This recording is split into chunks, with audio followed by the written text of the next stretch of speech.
কোন পাগলে বললে নবী গায়েব জানে না, কোন পাগলে বললে নবী গায়েব জানে না, এলেমে শহর গো নবী শান্তি মদিনা, কন্যা এলেমে শহর। কোন পাগলে বললে নবী গায়েব জানে না, কোন পাগলে বললে নবী গায়েব জানে না, এলেমে শহর গো নবী। আরে দম বন্ধু সাকর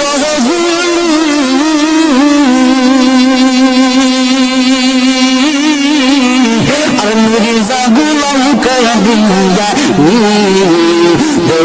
বন্ধ সাকর আর মির্জা গুলাম কাদিয়া এলমি শিকা সোতা জলসে নদী ফলসে না, এলমি শিকা সোতা জলসে নদী ফলসে না। বিসমিল্লাহির রহমানির রহিম। قال النبي صلى الله عليه وسلم من أراد الدنيا فله الدنيا ومن أراد الآخرة فله الآخرة ومن أراد المولى فله الكل سبحان الله। আর জোরে জোরে কন্যা আল্লাহু আকবার, উচ্চ আওয়াজে বলুন ইয়া রাসূলুল্লাহ, মেহেরবানি করে বলুন ইয়া ওয়ালি আল্লাহ। ফি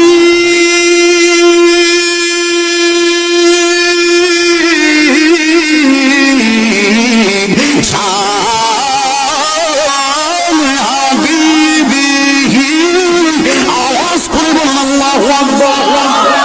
ومحبوبه ومعشوقه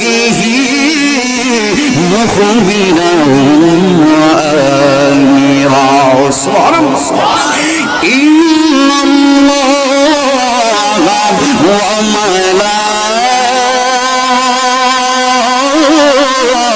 وملائكته يصلون على النبي يا أيها الذين آمنوا صلوا عليه وسلموا تسليما.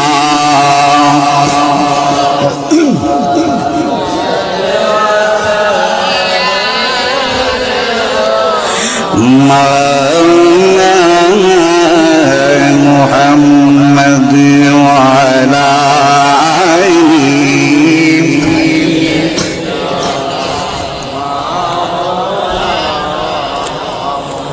উচ্চ জবানে মধুর কণ্ঠটা ছেড়ে দিয়ে আমার সাথে দুরূদ শরীফ পড়ুন। আল্লাহুম্মা সাল্লি আলা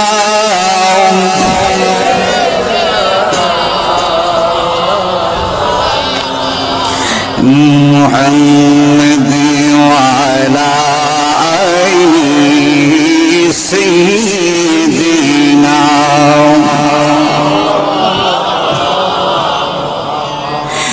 বেলা যখন শেষ হইবে আর তোহি পাবে সময় থাকতে মুর্শিদ ধরে, সময় থাকতে আল্লাহ চিনি পথ করে না সাধনা। আল্লাহুম্মা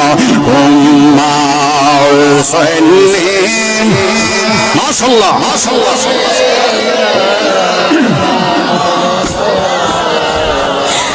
محمد وعلى آل سيدنا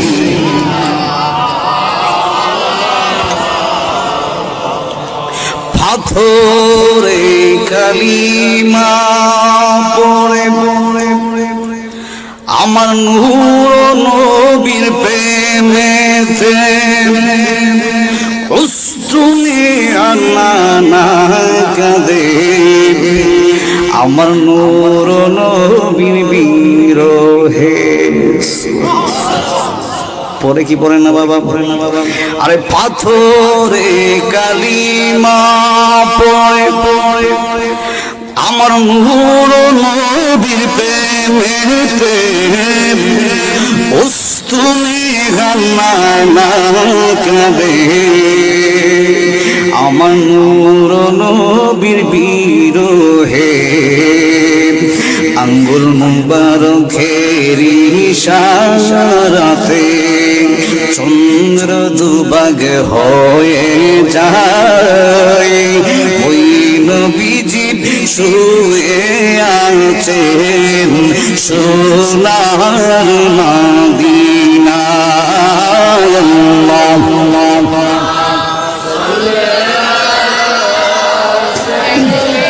মাশাআল্লাহ মাশাআল্লাহ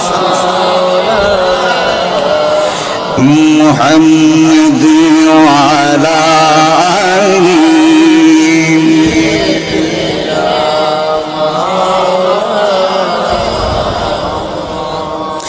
মদিনা ইলাহা জোরে জোরে লা ইলাহা মধুর সুরে লা ইলাহা বাজান জিগিরি করো মনিন্দন মৌলার জিগিরে মজাইয়া মন আহা জিগিরি করো মনিন্দন মৌলার জিগিরে মজাইয়া মন আহা জিগিরে হই দিল রোশন মৌলার জিগিরি সোহনে ইমানের সাথে হই মরণ লা ইলাহা লা ইলাহা জোরে জোরে লা ইলাহা বাজানাল্লাহ চারা মাবুদ নাই কন্যা নবীজি চারা উপায় নাই বলুন আল্লাহ চারা মাবুদ নাই বাজান নবীজি চারা হায়রে ওই নবীকে পাইতে হইলে ওই নবীকে লে কানুল পীরের দয়াল চাইলা ইলাহা লা ইলাহা জোরে জোরে লা ইলাহা হাসবি রাব্বি জাল্লাল্লাহ পুরি মাফি কলবি গায়রুল্লাহ বলুন হাসবি রাব্বি জাল্লাল্লাহ আহা মাফি কলবি গায়রুল্লাহ নূরে মুহাম্মদ সাল্লাল্লাহু নূরে মুহাম্মদ সাল্লাল্লাহু লা ইলাহা ইল্লাল্লাহ ও লা ইলাহা ও লা ইলাহা কালমা লা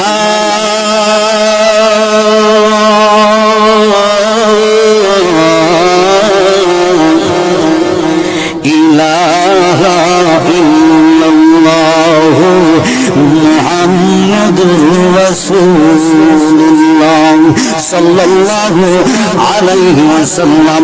হে আমার মাদারপুরের ভাই বাবারা বন্ধুরা গভীর মনোযোগ অন্তরে কান লাগান পবিত্র কালামুল্লাহ শরীফের মধ্যে আল্লাহ ঘোষণা দিলেন বান্দারে আমি আল্লাহ পাক রব্বুল আলামিন তোমাকে একটা জবান দান করলাম। এই জবানটা পাওয়ার পরে জবানটা দিয়ে কত রকমের মিথ্যা কথা বলো, কত রকমের নাফাকি কথা বলো, কত রকমের কথা বলো, কিন্তু আমি আল্লাহ পাক রব্বুল আলামিন তোমার জবানের মধ্যে বিন্দু পরিমাণ কোনো সমস্যা দান করি না। আমি নাদারপুরের জ্ঞানী গুণী ভাই বাবার কাছে জানতে চাই, আমার আল্লাহ যদি ইচ্ছা করে আপনি আমার জবানটা বন্ধ করতে পারে কি পারে না কি পারে? জোরে কম হে আমার বাজান আমার আল্লাহ পাক রব্বুল আলামিন ডাক দিয়ে কই দুনিয়ার বান্দা বান্দিরা জানিয়া নাও শুনিয়া নাও আমি আল্লাহ পাক রব্বুল আলামিন তোমার জবানটা বন্ধ করব না কারণ হযরতে আইয়ুব নবী আল্লাহ পাক রব্বুল আলামিনের দরবারে কান্দে মাবুদ আল্লাহ তুমি আমারে 18 বছর পর্যন্ত কিরা দান করেছো এরপর তোমার দরবারে বিন্দু পরিমাণ কোনো বেজার হয় নাই তোমার দরবারে কোনো অবজেকশন করি নাই কোনো রিপোর্ট দান করি নাই মাবুদ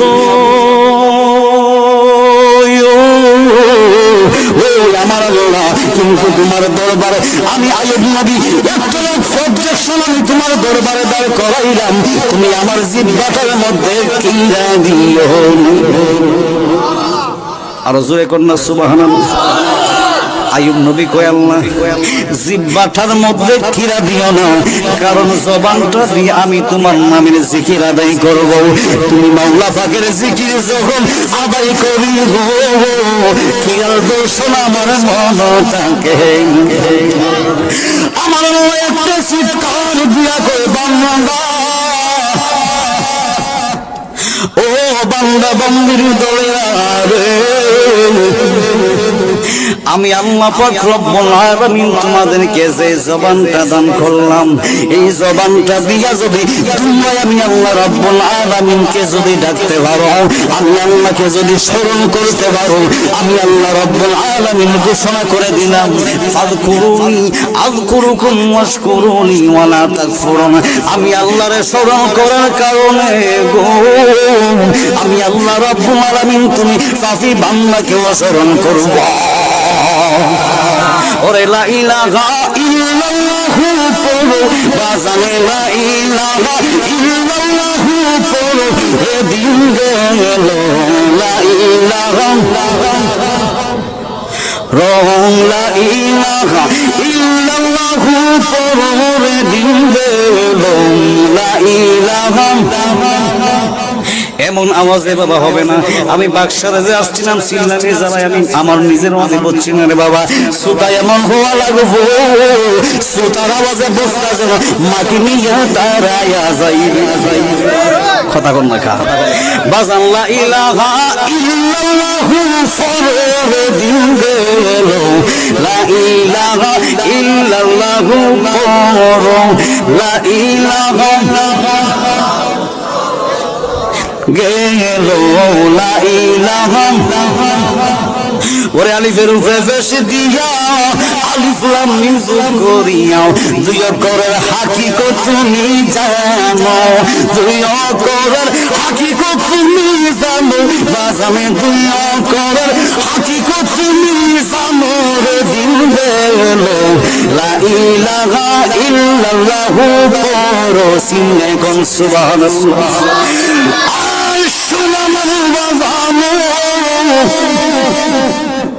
দুইটা চক্ষু বন্ধ করেন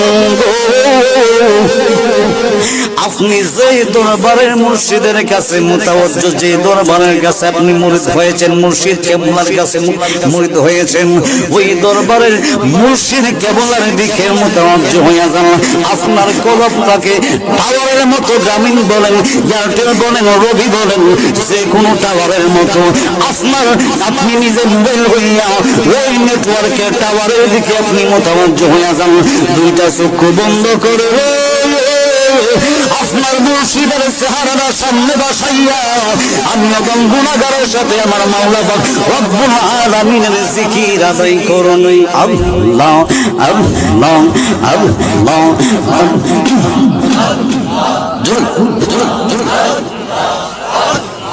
Allah Allah Allah Allah Allah Allah Allah Allah Maudud মাওলা গোবটাকে আমরা তোমাকে মাশাআল্লাহ মারহাবা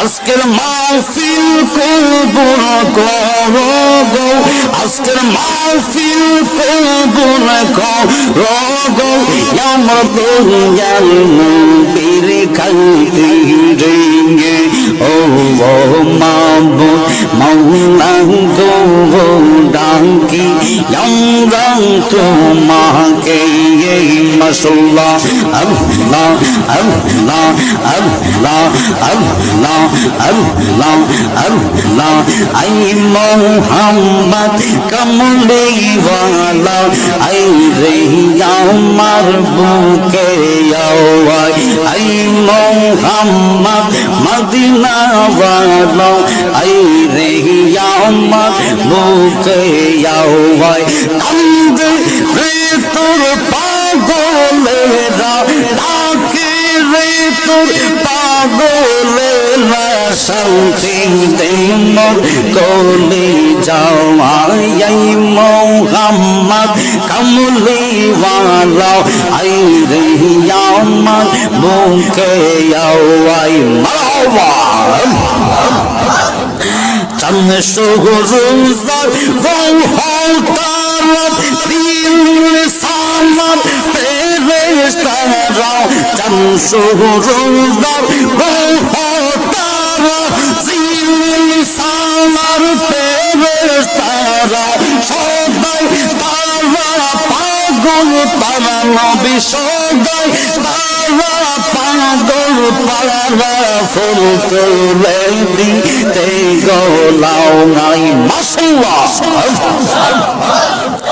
আই মুহাম্মদ কমলি ওয়ালা আই রে আমার বুকে আওয়াই আই মুহাম্মদ মদিনা ওয়ালা আই রে আমার বুকে আওয়াই মাশাআল্লাহ আল্লাহ আল্লাহ আল্লাহ আল্লাহ ফকির দরবেশ বাদশা ওয়ালি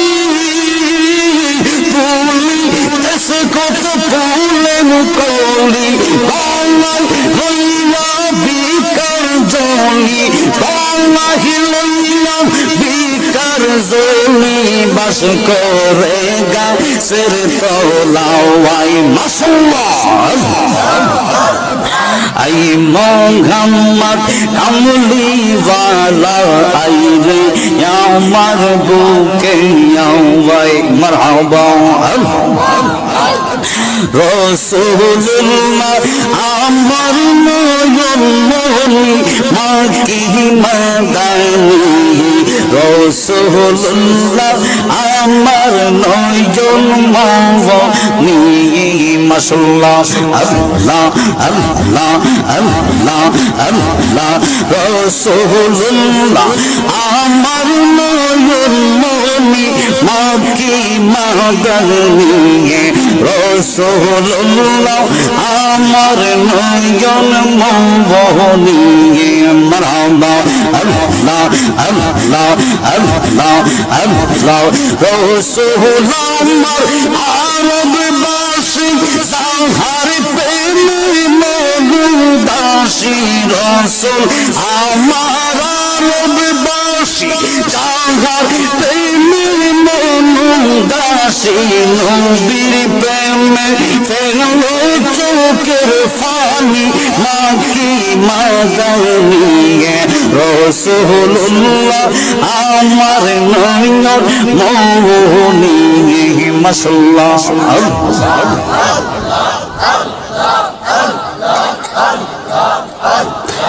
একসাথে আল্লাহ আল্লাহ আল্লাহ আল্লাহ আল্লাহ আল্লাহ আল্লাহ আল্লাহ আল্লাহ দিল খুলে আল্লাহ আল্লাহ আল্লাহ আল্লাহ আল্লাহ আল্লাহ আল্লাহ আল্লাহ আল্লাহ আল্লাহ আল্লাহ আল্লাহ আল্লাহ আল্লাহ আল্লাহ আল্লাহ আল্লাহ কালমা লা ইলাহা ইল্লাল্লাহ মুহাম্মাদুর রাসূলুল্লাহ সাল্লাল্লাহু আলাইহি ওয়াসাল্লাম। জোরে জোরে বলুন সুবহানাল্লাহ। সবাই কি খুশি না বেজার? বাজান, এখন যে আমরা জিকির করছি আপনাদের কি ভালো লাগছে না খারাপ লাগছে? জোরে বলুন, ভালো লাগছে নাকি খারাপ লাগছে? জিকির করলে খুশি হয় আমার আল্লাহ, বেজার হয় জোরে কোন? আমরা যে জিকিরটা করছি নাচানাচি হয়েছে, হুলাহুলি হয়েছে, এরপরও দেখবেন এক দলের ভালো লাগবে, বলবে হাবিবুর রহমান আশিকি আয়েশা খুদখান জিকির করে চলে গেছে। ঠিক কিনা বলেন? এই জন্য আমি হাবিবুর রহমান আশিকি আমার প্রত্যেকটা ওয়াজ আপনারা ইউটিউবে দেখবেন, আমার যতগুলো আলোচনা আছে 5 মিনিট 6 মিনিটের উপরে আমার জিকির থাকে। কেন? কারণ মানুষ আমাকে 20-25 হাজার টাকা দিয়ে আনে শুধু জিকির করার জন্য না, আলোচনা করার জন্য। ঠিক কিনা বলেন? সবকিছু আমাকে মেনটেন করে আলোচনা করতে হবে, কিন্তু এর জন্য যে আমাকে জিকির না করে সরাসরি আলোচনা করতে হবে এমন কোনো কথা না। মাদারপুর পশ্চিম পাড়া জামাই মসজিদের উদ্যোগে পবিত্র ঈদে মিলাদুন নবী সাল্লাল্লাহু আলাইহি ওয়াসাল্লাম উদযাপন উপলক্ষে 8তম বার্ষিকী সারে সওয়াব ও দোয়া মাহফিলের আজকের যিনি সম্মানিত সভাপতি, যিনি আমার মাথার তাজ, আপনাদের সুপরিচিত চট্টগ্রাম ওয়াজিয়া দরবার শরীফের বর্তমান গদ্দিনী শিল্পী সাহেব কিবলা, আন্তর্জাতিক খ্যাতি সম্পন্ন মুফাসসিরে কোরআন, বাতিলের আতঙ্ক, মুজাহিদে আহলে সুন্নাহ আশিকে রাসূল হযরত মাওলানা মুহাম্মদ জাহেদ হোসেন খান পীর সাহেব কিবলা মাদ্দাজিহুল আলী বারাকাল্লাহু ফি হায়াতিহি ওয়া ইলমিহি, সকলে পড়ুন আমিন। আমার পরপর যিনি আলোচনা করবেন আমার শ্রদ্ধাভাজন উস্তাদ সমতুল্য সুমধুর কণ্ঠের অধিকারী হযরত আল্লাম হযরত মাওলানা আলহাজ আবুল বাশার ফারুকী সাহেব বারাকাল্লাহু ফি হায়াতিহি ওয়া ইলমিহি, সকলে পড়ুন আমিন। আমার পূর্বে যিনি আলোচনা করেছিলেন হযরত মাওলানা বাহুদ্দিন ওয়াজিদি সাহেব, ওনার পূর্বে আলোচনা করেছিলেন হযরত মাওলানা মোহাম্মদ শহীদুল ইসলাম সাহেব, ওনার পূর্বে আলোচনা করেছিলেন হযরত মাওলানা আবু তাহের বেলালী সাহেব। উপস্থিত মুরব্বিয়ানে ইসলাম, যুবক ভাইরা, পর্দানশীন আমার সরল ওলামা ও বোনেরা, সকলের প্রত্যাশায় মদম গুনাহগারের সালাম, আসসালামু আলাইকুম ওয়া রাহমাতুল্লাহি ওয়া বারাকাতুহু ওয়া মাগফিরাহ। আজকের মাইকটা কিন্তু আলহামদুলিল্লাহ, কারণ গতকালকে মাহফিল করছি আমার নিজের হবিগঞ্জ জেলার ভিতরে সাঙ্গরে একটা মাহফিল ছিল, আলোচনা করতে বাজান আর জানে বলে না, একদম ক্লান্ত হয়ে গেছে। তবে আজকে আমার কাছে ভালো লাগতেছে কথা বলে, আশা করি গলাটা ভাঙবে না। আগামীকালকে আবার প্রোগ্রাম আছে আপনার ঢাকায়। তো যে আল্লাহ পাক রব্বুল আলামিন আপনি আমাকে অতি মায়া করে দয়া করে হাজার হাজার মানুষ থেকে যাচাই বাছাই করে আজকের এই সুন্নি মহাসম্মিলনে আসার মতন বসার মতন তৌফিক কবুল দান করিতেছেন, এই জন্য সকলে অন্তরের অন্তঃস্থল থেকে মহব্বতে পড়ে আলহামদুলিল্লাহ।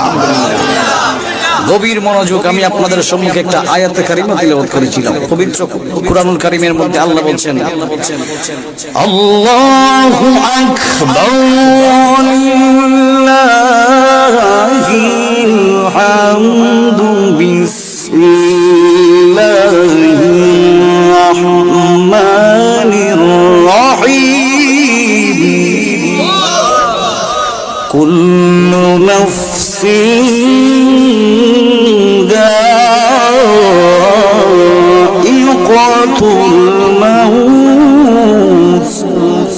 আমার আল্লাহ বলেন, আমি আল্লাহ যত ধরনের প্রাণী সৃষ্টি করেছি, যাদের ভিতরে আমি আল্লাহ নফস দান করেছি, সবাইকে মৃত্যুর স্বাদ গ্রহণ করা লাগবে কি লাগবে না? জোরে কোন বাবা, লাগবে কি লাগবে না? আমরা সবাই জানি আমাদের মৃত্যু হয়ে যাইব, মৃত্যু হইয়া যাইব, এরপর আমরা নামাজ পড়ি না। কথা বলেন, সবাই জানি মৃত্যুর স্বাদ গ্রহণ করতে হবে, জানার পরও আমরা মরণের কথা চিন্তা করি না।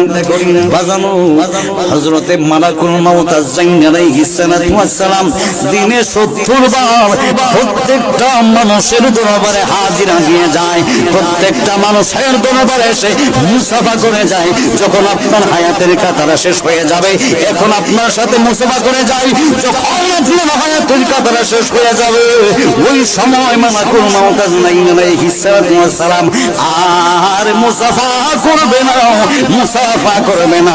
আপনার রূহটা নিয়েই মাওলা রব্বুল আলামিনের দরবারে হাজিরা দিবে। চিৎকার করে বলুন সুবহানাল্লাহ। এই জন্য আমার বন্ধুরা, বাবারা, এই দুনিয়া কোন স্থায়ী দুনিয়ার মধ্যে মনে করেন না সারা জীবন থাকবেন।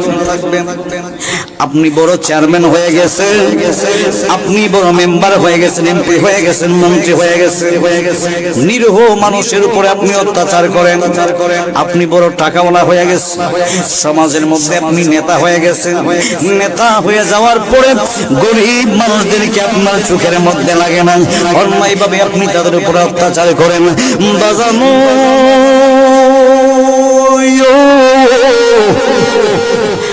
মালাকুল মউত আজরাইল যদি হাজির হয়ে যায়, আজরাইলও লাগবে না।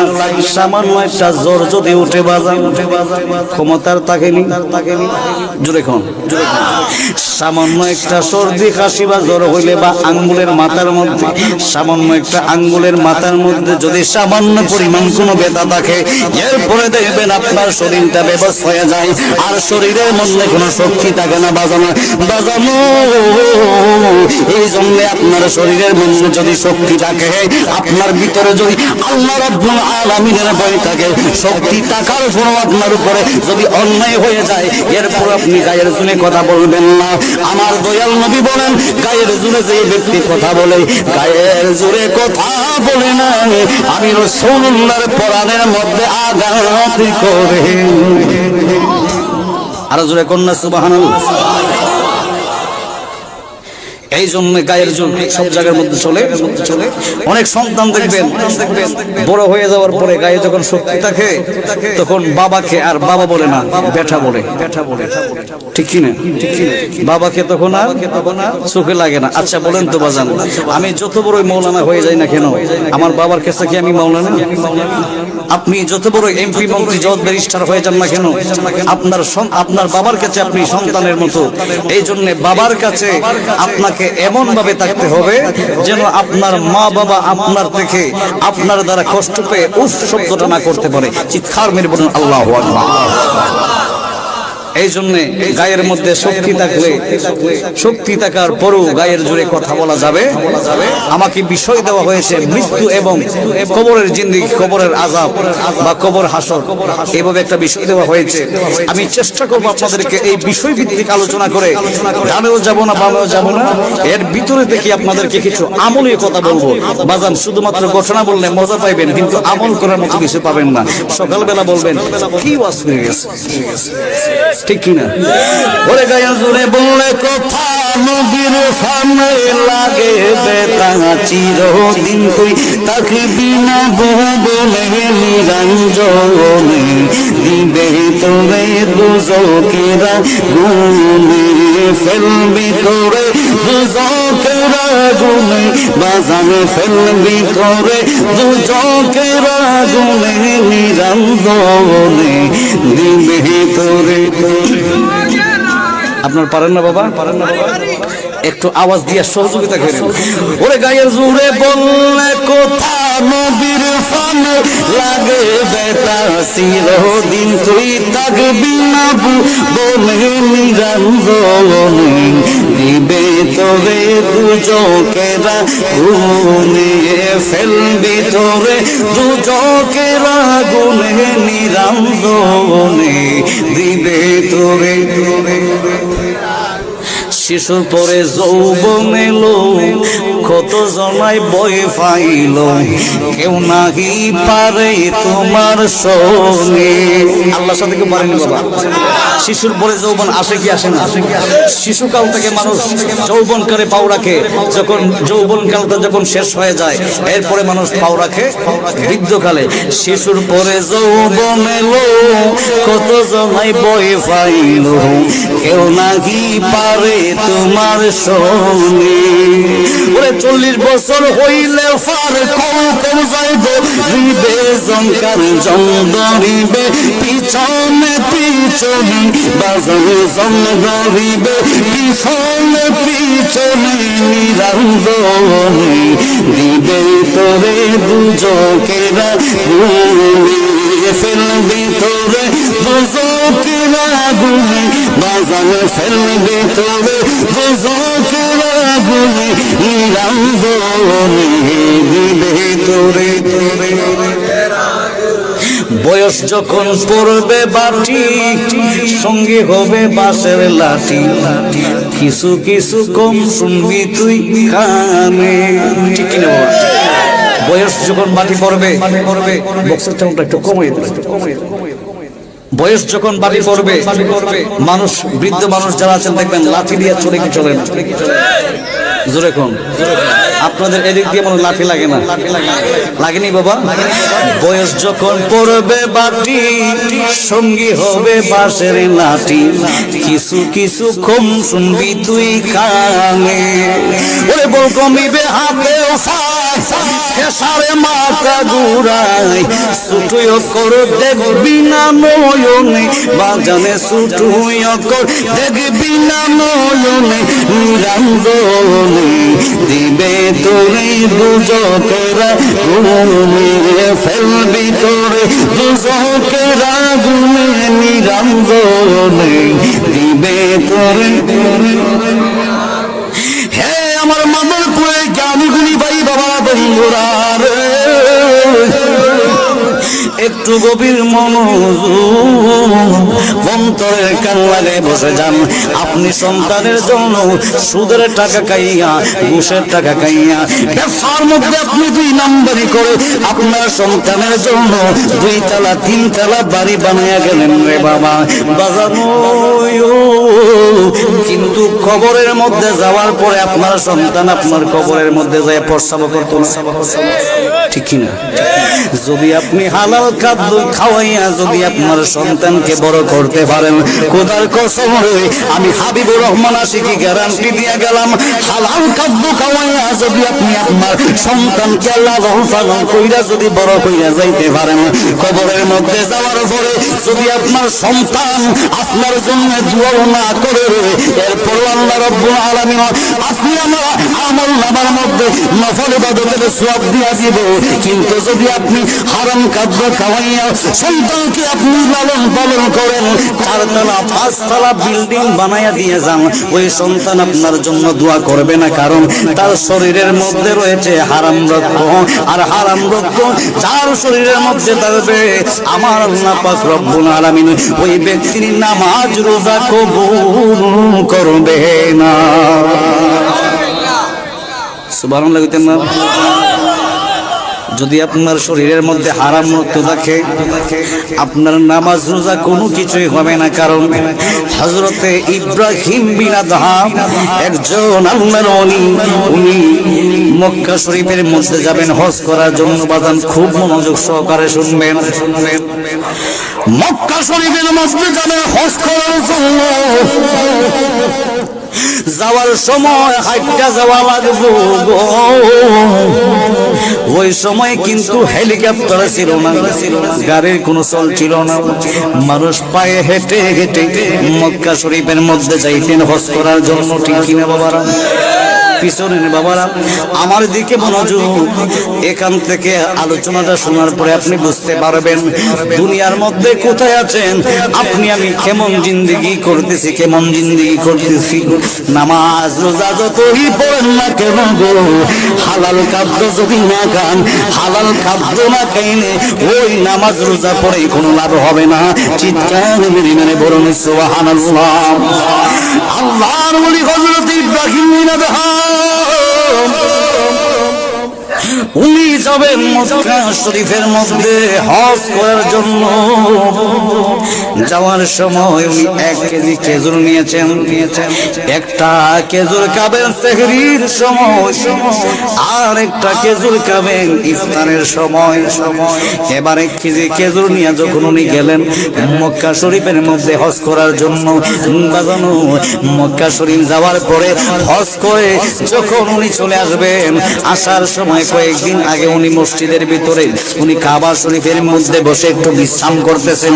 গভীর মনোযোগ অন্তরের কান্নায় বসে ওই মসজিদের ভিতরে বসে উনি যেই মাত্র বিশ্রাম করতেছেন, স্বপ্নে যুগে তাকায় দেখে গো 2 জন ফেরেশতা আয়েশা ওই মসজিদের ভিতরে আলোচনা করে। আল্লাহর ওলি হযরত ইব্রাহিম উনি মসজিদের মধ্যে বসে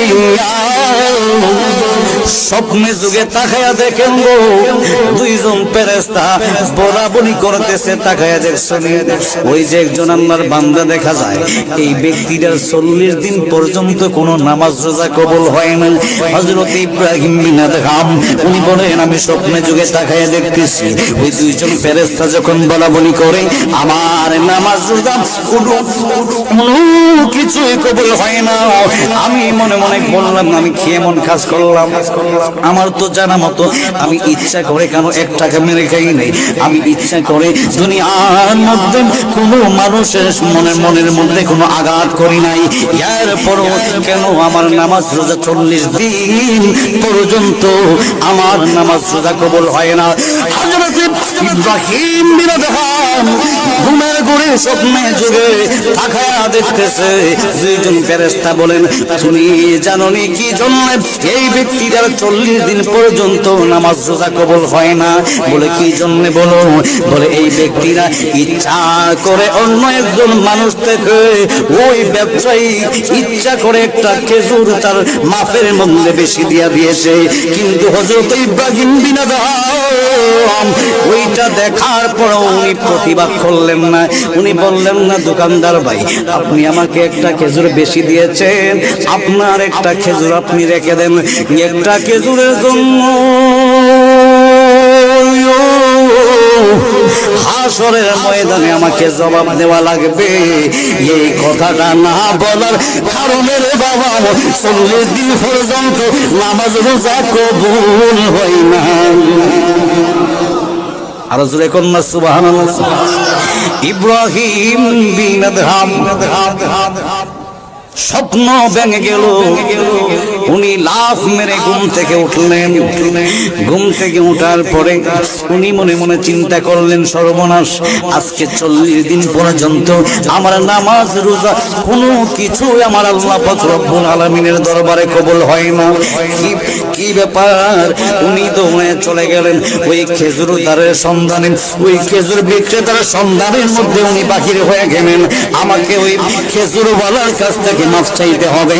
চিৎকার মেরে বলুন সুবহানাল্লাহ। হ্যাঁ আমার মাদারপুরের কামিগুলি ভাই বাবারা বন্ধুরা গভীর মনোযোগ অন্তরে কান লাগান। শুধুমাত্র একটা খেজুর, এই খেজুরটা ইচ্ছা করে উনি কিন্তু বাজার নিজেও জানে না বেশি যাচ্ছে।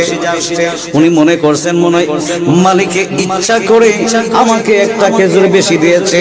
আমরা যখন দোকানের মধ্যে যাই ওই সময় দেখবেন গো আমাদের মাপের মধ্যে অনেক সময় আমাদেরকে কিছু বেশি দেয়া দেয় কি দেয় না? দেয় না? অনেক সময় বলে হুজুর এই একটা খেজুর বা 2টা খেজুর বেশি আছে, আপনি নিয়ে যান। বলে কিনে বাবা, আপনার কি ঘুমাই গেছে? তো এই আওয়াজ তো বাবা হবে না।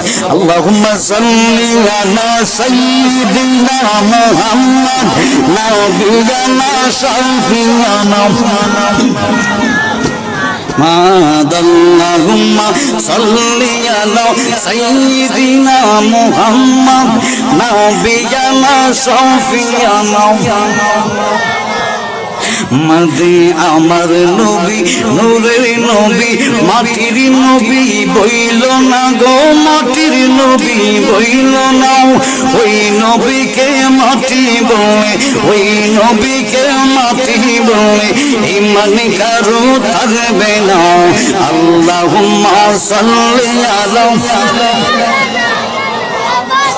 নবিয়ানা শাফিয়ানা নবিয়ানা শাফিয়ানা মাওলানা মুহাম্মাদুর নবী প্রেমের ছবি নাই গো জাগার তুলনা নূর নবী প্রেমের ছবি নাই গো জাগার তুলনা সর প্রেমেতে হইলো পাগল সর প্রেমেতে হইলো পাগল খোদাই খোদে বাবানা আল্লাহুম্মা সাল্লি আলা নবিয়ানা শাফিয়ানা নবিয়ানা শাফিয়ানা মাওলানা মুহাম্মদ চিৎকার করে বলুন ইয়া রাসূলুল্লাহ। হে আমার মাদারপুরের জ্ঞানী গুণী ভাই বাবার বন্ধুরা, গভীর মনোযোগ অন্তরের কান লাগান। হযরত ইব্রাহিম বিন আদহাম দৌড়াইয়া চলে গেলেন। উনি কোথায় একটা খেজুর যে বেশি আনছিলেন বাবা, ওই ব্যবসায়ীকের খোঁজে উনি তালাশ হয়ে বের হয়ে গেলেন। দৌড়াইয়া যাইতে যাইতে তাকায়া দেখে গো ওই ব্যবসায়ী দুনিয়া থেকে ইন্তেকাল করেছে। সকলে পড়ুন ইন্না লিল্লাহি ওয়া ইন্না ইলাইহি রাজিউন।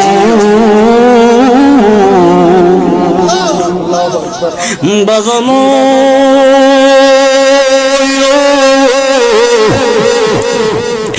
ইব্রাহিম বিন আদহাম গেলেন। যাওয়ার পরে যায় বলতেছেন এই জায়গার মধ্যে একজন খেজুর ব্যবসায়ী ছিল। এই খেজুর ব্যবসায়ী কোথায় হারিয়ে গিয়েছে আমি উনার কাছে কিছু বলতে চাই। এইবার এই জায়গার মধ্যে কিন্তু বাজান ইব্রাহিম বিন আদহাম নাই, উনার সন্তান এই খেজুরের ব্যবসায়ী নাই, উনার সন্তান এই জায়গার মধ্যে বসে উনি ব্যবসা সামলাইতেছেন। ডাক দিয়ে বললেন আসসালামু আলাইকুম। হে দিনী ভাই, এই জায়গার মধ্যে একজন ব্যবসায়ী ছিল, খেজুর ব্যবসায়ী ছিল। ওই লোকটা কোথায় গো, ওই লোকটা কোথায় আমাকে সন্ধান দাও। এই খেজুরের ব্যবসায়ীকে ছেড়ে দেখে দেখে বলেন হুজুর উনি ছিলেন আমার বাবা। আমার বাবা আজকে প্রায় 2 সপ্তাহ হয়ে গেছে গো, উনি দুনিয়া ছেড়ে ইন্তেকাল করেছেন। ইন্না লিল্লাহি ওয়া ইন্না ইলাইহি রাজিউন। হযরত ইব্রাহিম বিন আদহাম দেখে দেখে বলেন হে ভাই, তাহলে তোমার কাছে আমি আমার সমস্যাটা বলি, কি জন্য তোমার বাবাকে আমি খুঁজে তালাশ করতেছি। বলেন হুজুর কি জন্য আমার বাবাকে আপনি তালাশ করেন? বলে আপনার বাবার চাইতে আমি 1 কেজি খেজুর নিয়েছিলাম রোজা রেখে, একটা খেজুর দিয়ে আমি ইফতার করার জন্য, আর একটা খেজুর দিয়ে আমি সেহরি করার জন্য। হে যুবক ভাই, এই খেজুর নেওয়ার সময় একটা মাত্র খেজুর আমার পাল্লার মধ্যে বেশি চলে গেছে। এই জন্য আমি স্বপ্নে যুগে দেখলাম আমার আল্লাহ রাব্বুল আলামিন সোমবার দিন পর্যন্ত আমার নামাজগুলো কবুল করে। আমার নবীর ফাদলেরা একটু গভীর মনোযোগ অন্তরের কান লাগায় বসেন। এবার আপনি চিন্তা করেন, আপনি কোন দোকান থেকে বাদাম খাইছেন, খার দোকান থেকে ডালের বড়া খাইছেন। 2 টাকার ব্যবসা করে বা 5 টাকার ব্যবসা, 10 টাকার ব্যবসা করে এক একজন মানুষের কাছে 10 টাকা 5 টাকার বাদাম বিক্রি করে। আপনি যাই 5 টাকার বাদাম কিনতে যাই 20 টাকার বাদাম শেষ। আছে কিনা বাবা? আপনারা মনে কান না, আল্লাহর ওলি নি বাবা। তাইলে চিন্তা করতে হবে আমাদেরকে যে আমরা কেমন জিন্দগি করতেছি। মাত্র একটা খেজুর খাওয়ার কারণে 40 দিন পর্যন্ত ওই ব্যক্তির নামাজ রোজা কোনো কিছুই আল্লাহ কবুল করেন না। এখন আমরা কেমন মুসলমান, এর চাইতে আরো হাজার হাজার গুণ বড় পাপ আমরা করে ফেলছি, ঠিক কিনা বলেন? করে আমরা বসে আছি কোনো চিন্তা নাই, মরতে যে হবে আমাদের কোনো চিন্তাই নাই, চিন্তা ফিকির বলতে কোনো কিছুই নাই। আমরা খাচ্ছি ঘুমাচ্ছি কুকুরের মতো জিন্দেগি যেটাকে বলা হয়। আমাদের লজ্জা থাকা দরকার। আল্লাহ পাক রব্বুল আলামিন আমাদেরকে সুস্থ রেখেছেন। সবচাইতে বড় নিয়ামত হচ্ছে সুস্থতা। মুসা আলাইহিস সালাম আল্লাহ পাক রব্বুল আলামিনকে জিজ্ঞাসা, আল্লাহ আমি মুসার জায়গা যদি তুমি আল্লাহ হইতা, তাইলে আমি মুসা যদি তোমার জায়গা হইতাম, আমি যদি তোমার জায়গা হইতাম আর তুমি যদি আমার জায়গা হইতা, তাইলে আপনি আমার কাছে কি চাইতেন? আমার আল্লাহ কই, মুসা রে, হে মুসা, আমি তোমার কাছে সবচাইতে আমি সবার আগে তোমার কাছে চাইতাম সুস্থতা, বনে সব সময় আমি যেন ভালো থাকতে পারি। চিৎকার মেরে মেরে বলুন সুবহানাল্লাহ। এই জন্য আমার আল্লাহ পাক রব্বুল আলামিন আপনি আমাকে সদা সর্বদা সুস্থ রেখেছেন। আমাদেরকে খাওয়াচ্ছেন, আমাদেরকে পিন্দাচ্ছেন, আমাদেরকে হালাল রিজিক মানে রুজি করার মতো আল্লাহ ব্যবস্থাও করে দিচ্ছেন। এরপরও আমরা কিন্তু আল্লাহর প্রতি সন্তুষ্ট না, ঠিক কি না? শুধু আমার 2 তলা হইছে 5 তলা দরকার, 5 তলা হইছে 10 তলা দরকার। এমন ভাবে আমরা আল্লাহর সাথে নাফরমানি করি। আল্লাহর সাথে যদি আপনি নাফরমানি করেন, আল্লাহর খাবার খাইয়া শয়তানের কাজ যদি করেন, আমার আল্লাহ কি খুশি না বেজার? জোরে করেন লাগি খুশি না বেজার? আমার আল্লাহ কয়, ওয়া মা খালাকুতুল জিন্না ওয়াল ইনসা ইল্লা লিয়াবুদুন। আমার আল্লাহ ডেকে ডেকে বলেন, মানুষেরা জেনে না শুনে না, আমি আল্লাহ পাক রব্বুল আলামিন মানুষ এবং জিন জাতিকে আমি আল্লাহ সৃষ্টি করলাম। আমি আল্লাহ পাক রব্বুল আলামিনের ইবাদত বন্দেগি করার জন্য। জোরে জোরে বলুন না সুবহানাল্লাহ। এখন কেমন ইবাদত আপনি করতেছেন? আমার আল্লাহ কইছে 5 ওয়াক্ত নামাজ, 5 ওয়াক্ত আমার নবীজি বলছেন 5 ওয়াক্ত নামাজ। আল্লাহ কয় আমি আল্লাহ ফরজ করে দিয়েছি। এখন ফরজি পড়বার কোনো নাম নাই, নফল ইবাদত তো দূরের কথা বাবা। ফরজটাই যদি আপনি না পড়তে পারেন, আপনি কেমন মুসলমান? কেমন মুসলমান? এমন মুসলমানের কোনো নাম নাই, এমন মুসলমানের কোনো দাম নাই।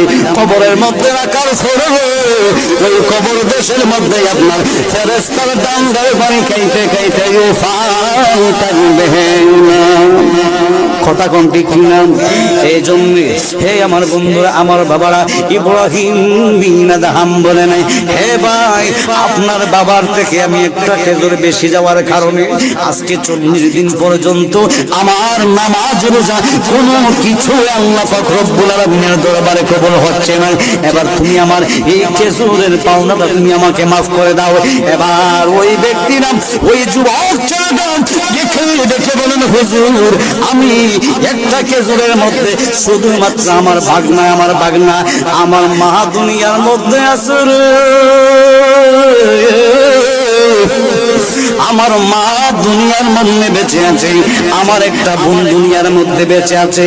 এই একটা খেজুরের মধ্যে গো আমার যেমন অংশ আছে, আমার মায়েরও তেমন অংশ আছে, আমার বোনেরও তেমন অংশ আছে। এই জন্য আমি একা একা ওই একটা খেজুর মাফ করতে পারবো। হযরত ইব্রাহিম বিন আদহাম বলেন, হে ভাই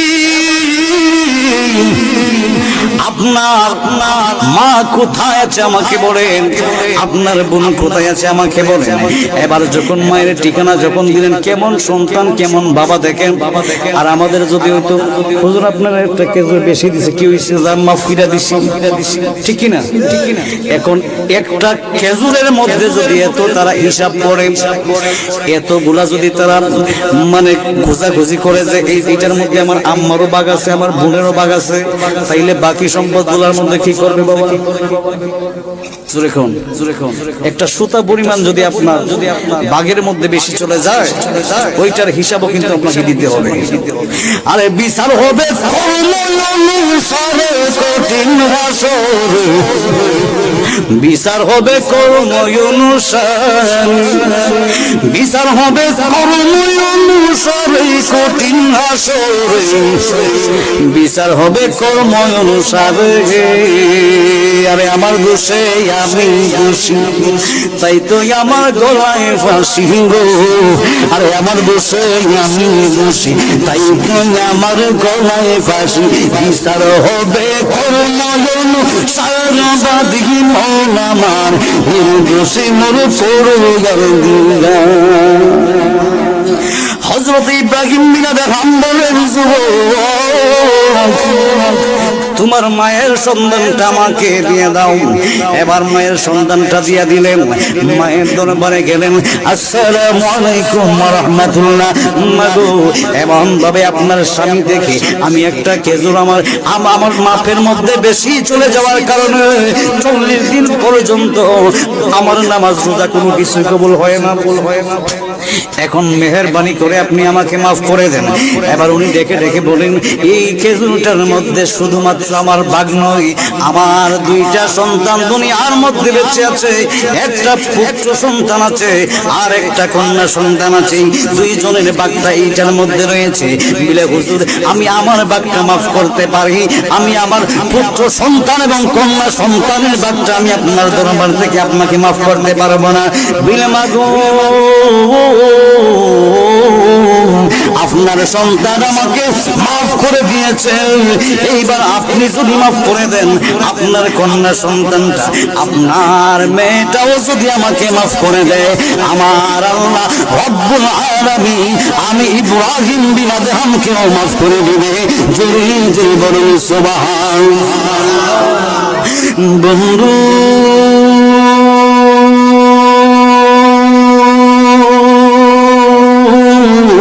আমার নবীর পাগলে গো, হযরত ইব্রাহিম বিন আদহাম দৌড়াইয়া চলে গেল গো। ওই মেয়েটার গলে যায় কয়, ও বোন, আমি আপনার বাবার কাছ থেকে এমন ভাবে খেজুর নেওয়ার পরে একটা খেজুর বেশি আমার চলে যাওয়ার কারণে 40 দিন পর্যন্ত আমার কোনো নামাজ রোজা কোনো কিছুই কবুল হয় না। মেহেরবানি করে আপনি আমাকে মাফ করে দেন, তা হইলে আমার আল্লাহ পাক রব্বুল আলামিন আমাকে মাফ করে দিবেন।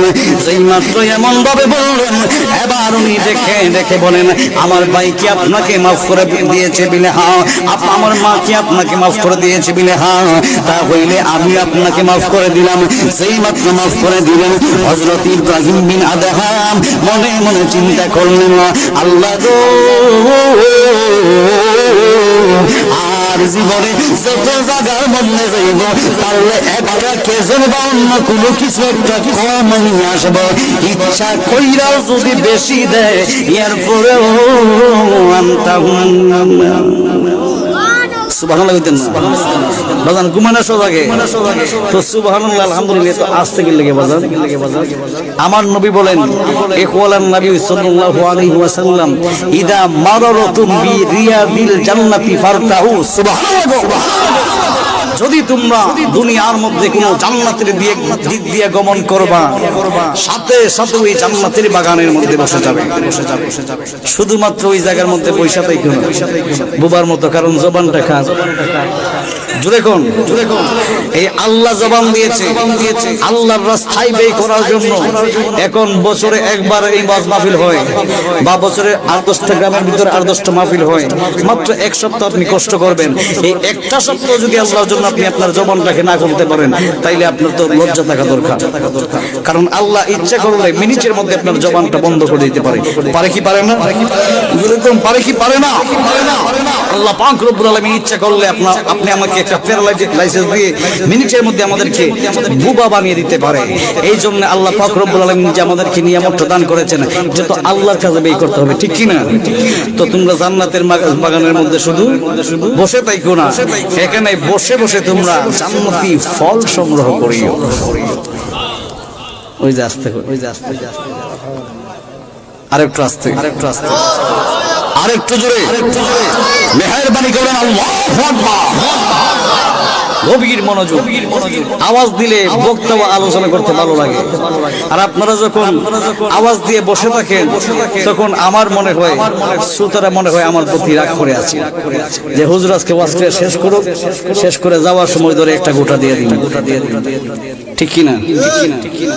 না, এটা আমার কাছে মনে হয়, আমার কাছে মনে হইতেছে যে এরা আমার প্রতি এমন রাগ করছে যে হুজুর আজকে ওয়াজ করে যাওয়ার সময় সাইজ করে দিয়ে দিন, ঠিক কিনা বলেন? বলেন আল্লাহুম্মা সাল্লি আলা সাইয়্যিদিনা মাওলানা মুহাম্মদ ওয়া আলা আলি সাইয়্যিদিনা।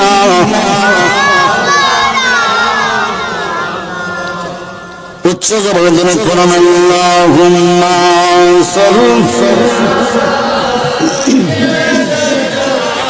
মাওলানা মুহাম্মদ ওয়া আলা আলি সাইয়্যিদিনা। নবী আমরার পরশ মালিক, নবী আমরার জানের জান, নবীজিকে না দেখিলে বাসে না আশিকের প্রাণ।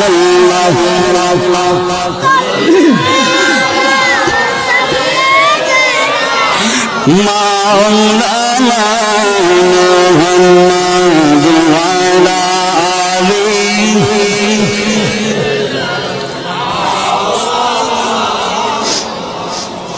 আল্লাহ বলেন দুনিয়ার মধ্যে আমি আল্লাহ যত ধরনের প্রাণী সৃষ্টি করেছি, যদি তোমরা পানির নিচে লুকিয়ে থাকো, লোহার গড়ার মধ্যে যদি তোমরা লুকিয়ে থাকো, আমি আল্লাহ পাক রব্বুল আলামিন আমি আল্লাহ যাদেরকে হায়াত যখন শেষ হয়ে যাবে, মালাকুল মাউত আজরাইল আলাইহিস সালাতু ওয়াস সালাম আমি আল্লাহ রব্বুল আলামিন এমন ভাবে সৃষ্টি করেছি, দুনিয়ার মধ্যে আপনি যত বড় শক্তিশালী ঘর বানান না কেন, যদি লোহা দিয়েও ঘর তৈরি করে যদি আপনি লুকিয়ে থাকেন, ওই ঘরের ভিতরে মালাকুল মাউত আজরাইল ঢুকতে কোনো বেশি সময় লাগবে? যেরকম লাগবে নি?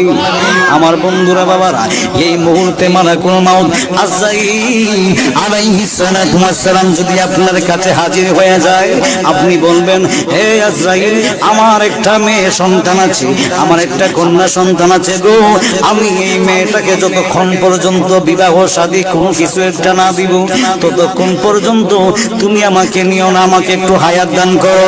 হযরতে মালাকুল মাউত আজরাইল আলাইহিস সালাতু ওয়াস সালামের দরবারে যদি আপনি ফায়ের মধ্যে পড়ে ধরে কান্নাকাটি করেন, 1 সেকেন্ড সময় হবে কি? হে আমার মাদার ফুলের গানিগুলি ভাই বাবারা, একটু গভীর মনোযোগ অন্তরের কান লাগাও। এই জন্য মালাকুল মাউত আজরাইল আলাইহিস সালাতু ওয়াস সালামের বিন্দু পরিমাণ কোনো দয়া মায়া নাই, কারণ তার মধ্যে যদি আল্লাহ দয়া মায়া দিত, হযরতে মালাকুল মাউত আজরাইল আলাইহিস সালাতু ওয়াস সালাম মানুষের রূহ কবজ করতে পারতেন না। জমিনের মধ্যে আল্লাহ রব্বুল আলামিন হযরতে জিবরাইলকে পাঠাইলেন, হযরতে ইসরাফিলকে পাঠাইলেন, হযরতে মিকাইলকে আমার আল্লাহ রব্বুল আলামিন পাঠাইলেন পরীক্ষা করার জন্য। আমার আল্লাহ জানে গো, জমিনের মধ্যে হযরতে মালাকুল মাউত আজরাইল ছাড়া কেউ মাটি নিতে পারবে না। আল্লাহ জানে কি জানে না? জোরে কর। আমার আল্লাহ তো শুধুমাত্র গায়েব জানে না, আল্লাহ গায়েবের খবর জানা, ঠিক কিনা? আল্লাহ তো গায়েবের মালিক, আল্লাহ তো নিজেই গায়েব, ঠিক কিনা বাবারা? এই জন্য আমার আল্লাহ সবকিছু জানে। জানার পর আল্লাহ রাব্বুল আলামিন হযরতে জিবরাইলকে পাঠাইলেন জমিনের মধ্যে। জিবরাইল জিবরাইল জমিনের মধ্যে যাও, জমিন থেকে একটা মুষ্টি মাটি নিয়ে আসো। হযরতে জিবরাইল জমিনের মধ্যে নামলেন। যেই মাত্র জমিনের মধ্যে হাতটা লাগাইব, জমিন একটা ডাক দিয়া কয়, জিবরাইল তোমাকে আল্লাহ পাকের দোহাই দিলাম, তুমি জিবরাইলের হাত কাড়াও, আমি জমিনের বুকে রাখো। হযরতে জিবরাইলকে আল্লাহ পাকের দোহাই দিস, তাইলে তো আমার এই জায়গার মধ্যে আর কোনো কিছু করা নাই। জিবরাইল আলাইহিস সালাতু ওয়াস সালাম চলে গেলেন। আমার আল্লাহ হুকুম করলেন মিকাইলকে, মিকাইল জমিনের মধ্যে যাও, জমিন থেকে একটা মুষ্টি মাটি নিয়ে আসো। হযরতে মিকাইল আলাইহিস সালাতু ওয়াস সালাম জমিনের মধ্যে নামলেন। সেই মাত্র নামছে রে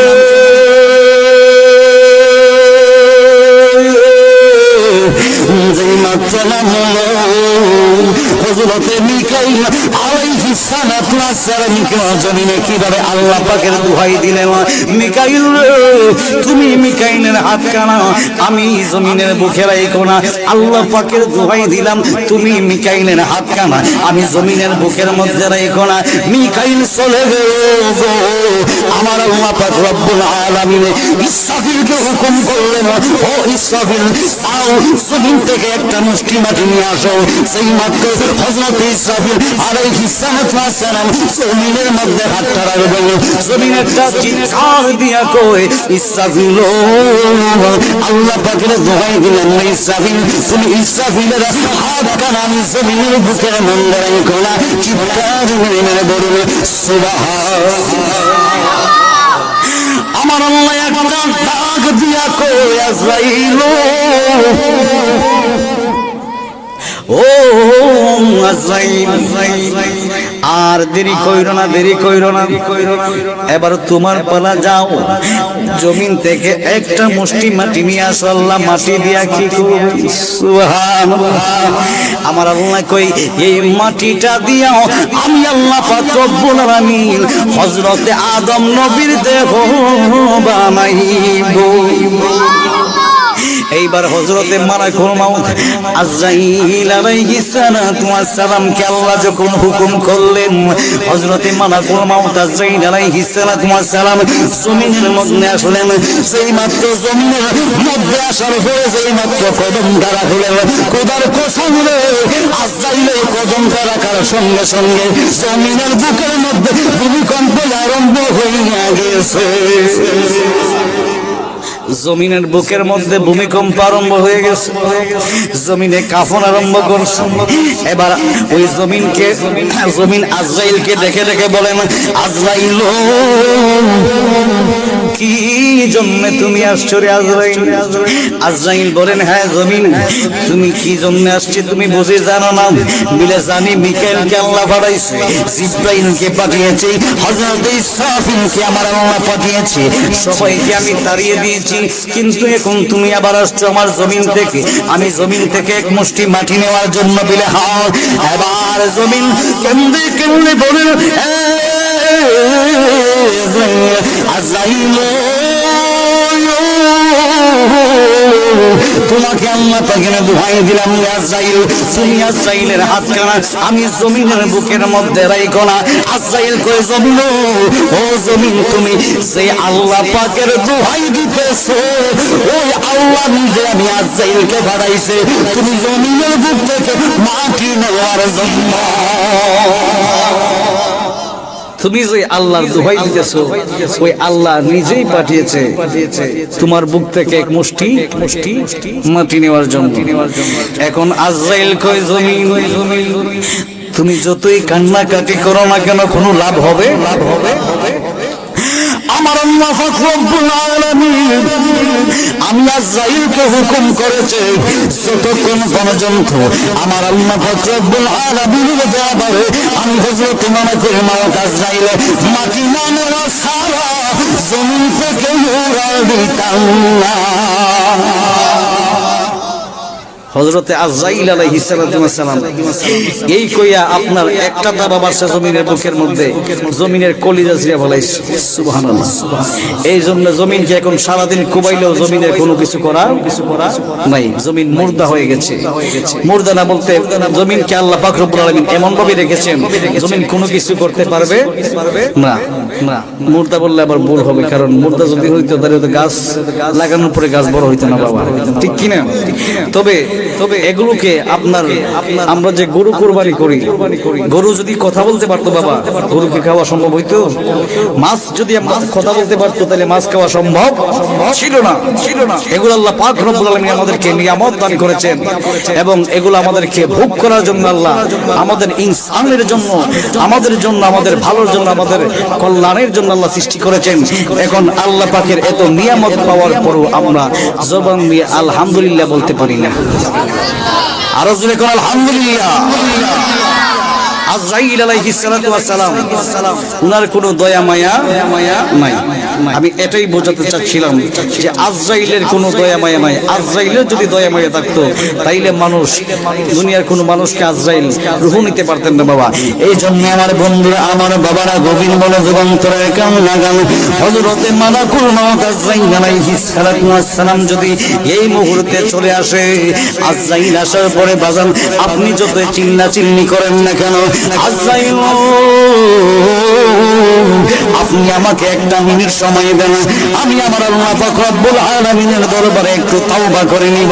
আজরাইল বলে, হে ইনসান, যত জীবন তুমি দুনিয়ার মধ্যে চিরদিনে 70 বার তোমার সাথে আমি মুসাফা করছি, এতক্ষণ বুঝি তুমি কোনো মরণের স্মৃতি পাও নাই, এতক্ষণ বুঝি তোমার মরণের তুমি কোনো কিছুই পাও নাই, এখন কিসের তওবা, কিসের তওবা? আর সময় নাই গো, এই মুহূর্তে তোমাকে আমার সাথে আল্লাহ রাব্বুল আলামিনের দরবারে, আমার আল্লাহ পাক রব্বুল আলামিনের দরবারে হাজিরা দেওয়া লাগবে। চিৎকার মেরে বলেন সুবহানাল্লাহ। আমার আল্লাহ কয়, দুনিয়ার মানুষ, আমি আল্লাহ পাক রব্বুল আলামিন তোমাদেরকে প্রেমের রশি লাগাইয়া দুনিয়ার মধ্যে পাঠাইছি। দুনিয়ার মধ্যে মানুষ গুড়ি উড়ায় কি উড়ায় না? যুবকরা গড়ি উড়ায় কি উড়ায় না? ছোট ছোট বাচ্চারা দেখবেন আকাশে গড়ি উড়ায়।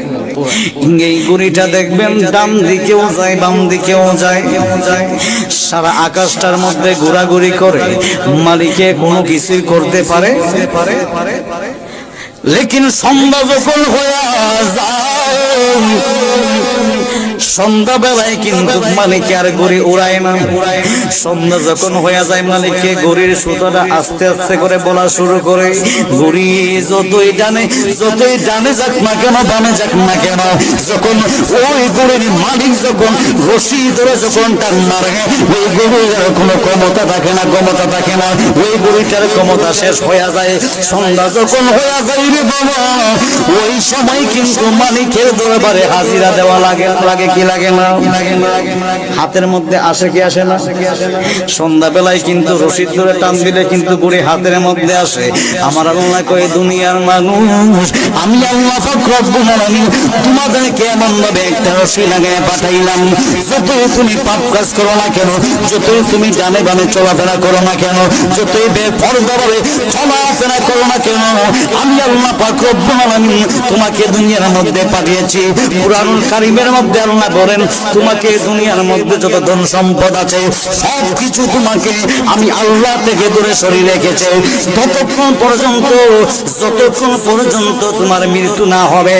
যখন তোমার মৃত্যু হয়ে যাবে গো, ওই সময় দুনিয়ার কোন সম্পদ তোমাকে কাজ করতে পারবে না। ওই সময় তুমি একমাত্র আমি আল্লাহর হয়ে যাবে। হে আমার বান্দা বান্দির দোয়া, আমি আল্লাহ পাক রব্বুল আলামিন তোমাদেরকে প্রেমের রশি লাগাইয়া দুনিয়ার মধ্যে পাঠাইলাম। যখন তোমাদের হায়াতের কাঁটাটা যখন শেষ হয়ে যাইব, আমি আল্লাহ পাক রব্বুল আলামিন প্রেমের রশি ধইরা যখন টান মারব, আমি মালিকের দরবারে হাজিরা দেওয়া লাগবে। আরো জোরে কন্যা সুবহানাল্লাহ। আরে সংসার কইরে বলবে গো, করলাম না বন্দেগী,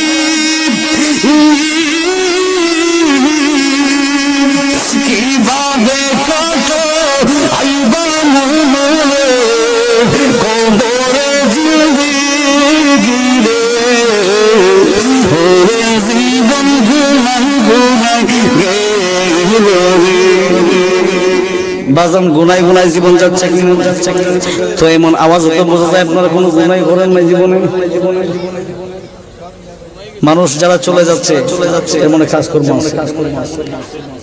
আর যদি রাসূলুল্লাহর প্রেম মোহাম্মত থাকে কাজকর্ম আগে নাকি রাসূলের প্রেম আগে নবীজি বলেন লা ইউমিনু আহাদুকুম হাত্তা আকুনা আহাব্বা ইলাইহি মিন ওয়ালিদিহি ওয়া ওয়ালাদিহি ওয়ান নাসি আজমাইন তোমার স্ত্রী সন্তান এগুলো তো পরের কথা তোমার নিজের জানের চাইতে যদি আমি রাসূলুল্লাহকে ভালোবাসি বেশি ভালোবাসতে না পারো তাহলে তুমি প্রকৃত ঈমানদার হতে পারো না সুবহানাল্লাহ তো রাসূলুল্লাহর প্রেম এত সহজ না বাবা সামান্য 20 মিনিট সময় মাহফিলের মধ্যে বসে থাকতে পারেন না কোরআনের মাহফিলে শয়তানে গোতাগুতি করে আপনি আপনার ঈমানদার হয়ে গেছে আখেরি মুনাজাত পর্যন্ত যারা এখানে না থাকবে চলে যাবে বুঝতে হবে তার ভিতরে রাসূলুল্লাহর প্রেমের অভাব আছে ঠিক কি বলুন রাসূলুল্লাহর প্রেমে সাহাবীরা নিজের সবকিছু বিসর্জন দিয়েছেন জীবন পর্যন্ত বিলিয়ে দিয়েছেন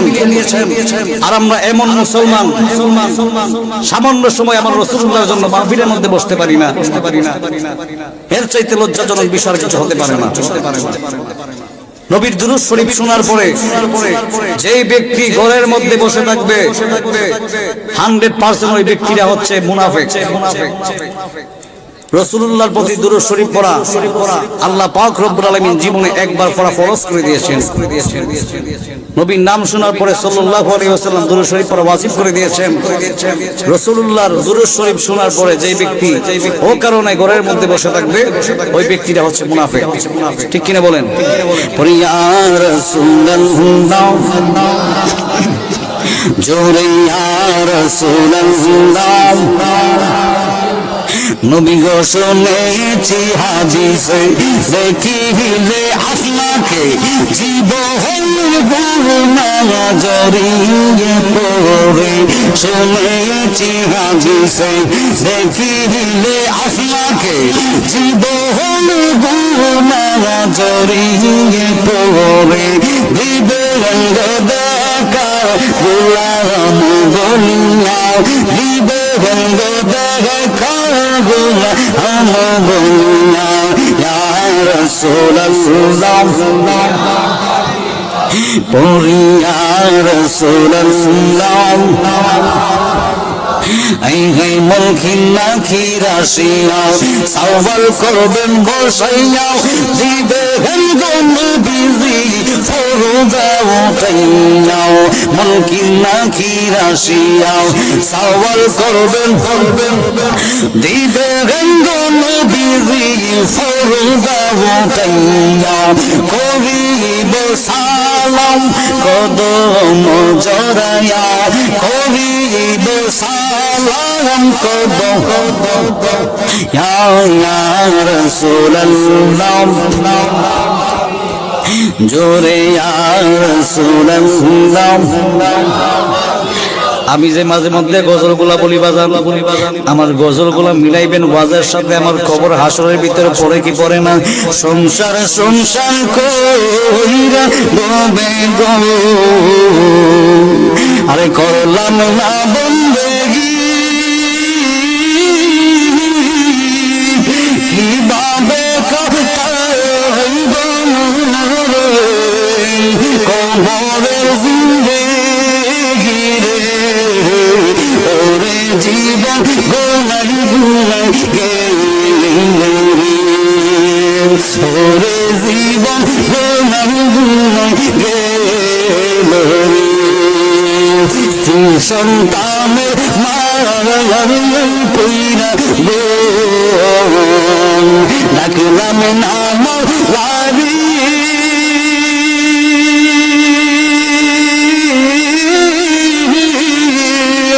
কি জানি কি অন্ধকার কবরে রে ওরে জীবন গুনাই গুনাই ওরে জীবন গুনাই গুনাই গে বিশ্বাসের বিশ্বাস কইরা গো আরে ডাকলাম নাম রারি কি জানি কি পাইয়ে অন্ধকার করে রে ওরে জীবন গুনাই গুনাই গে ওরে জীবন গুনাই গুনাই গে বিশ্বাসের বিশ্বাস কইরা গো করলাম বাড়ি গো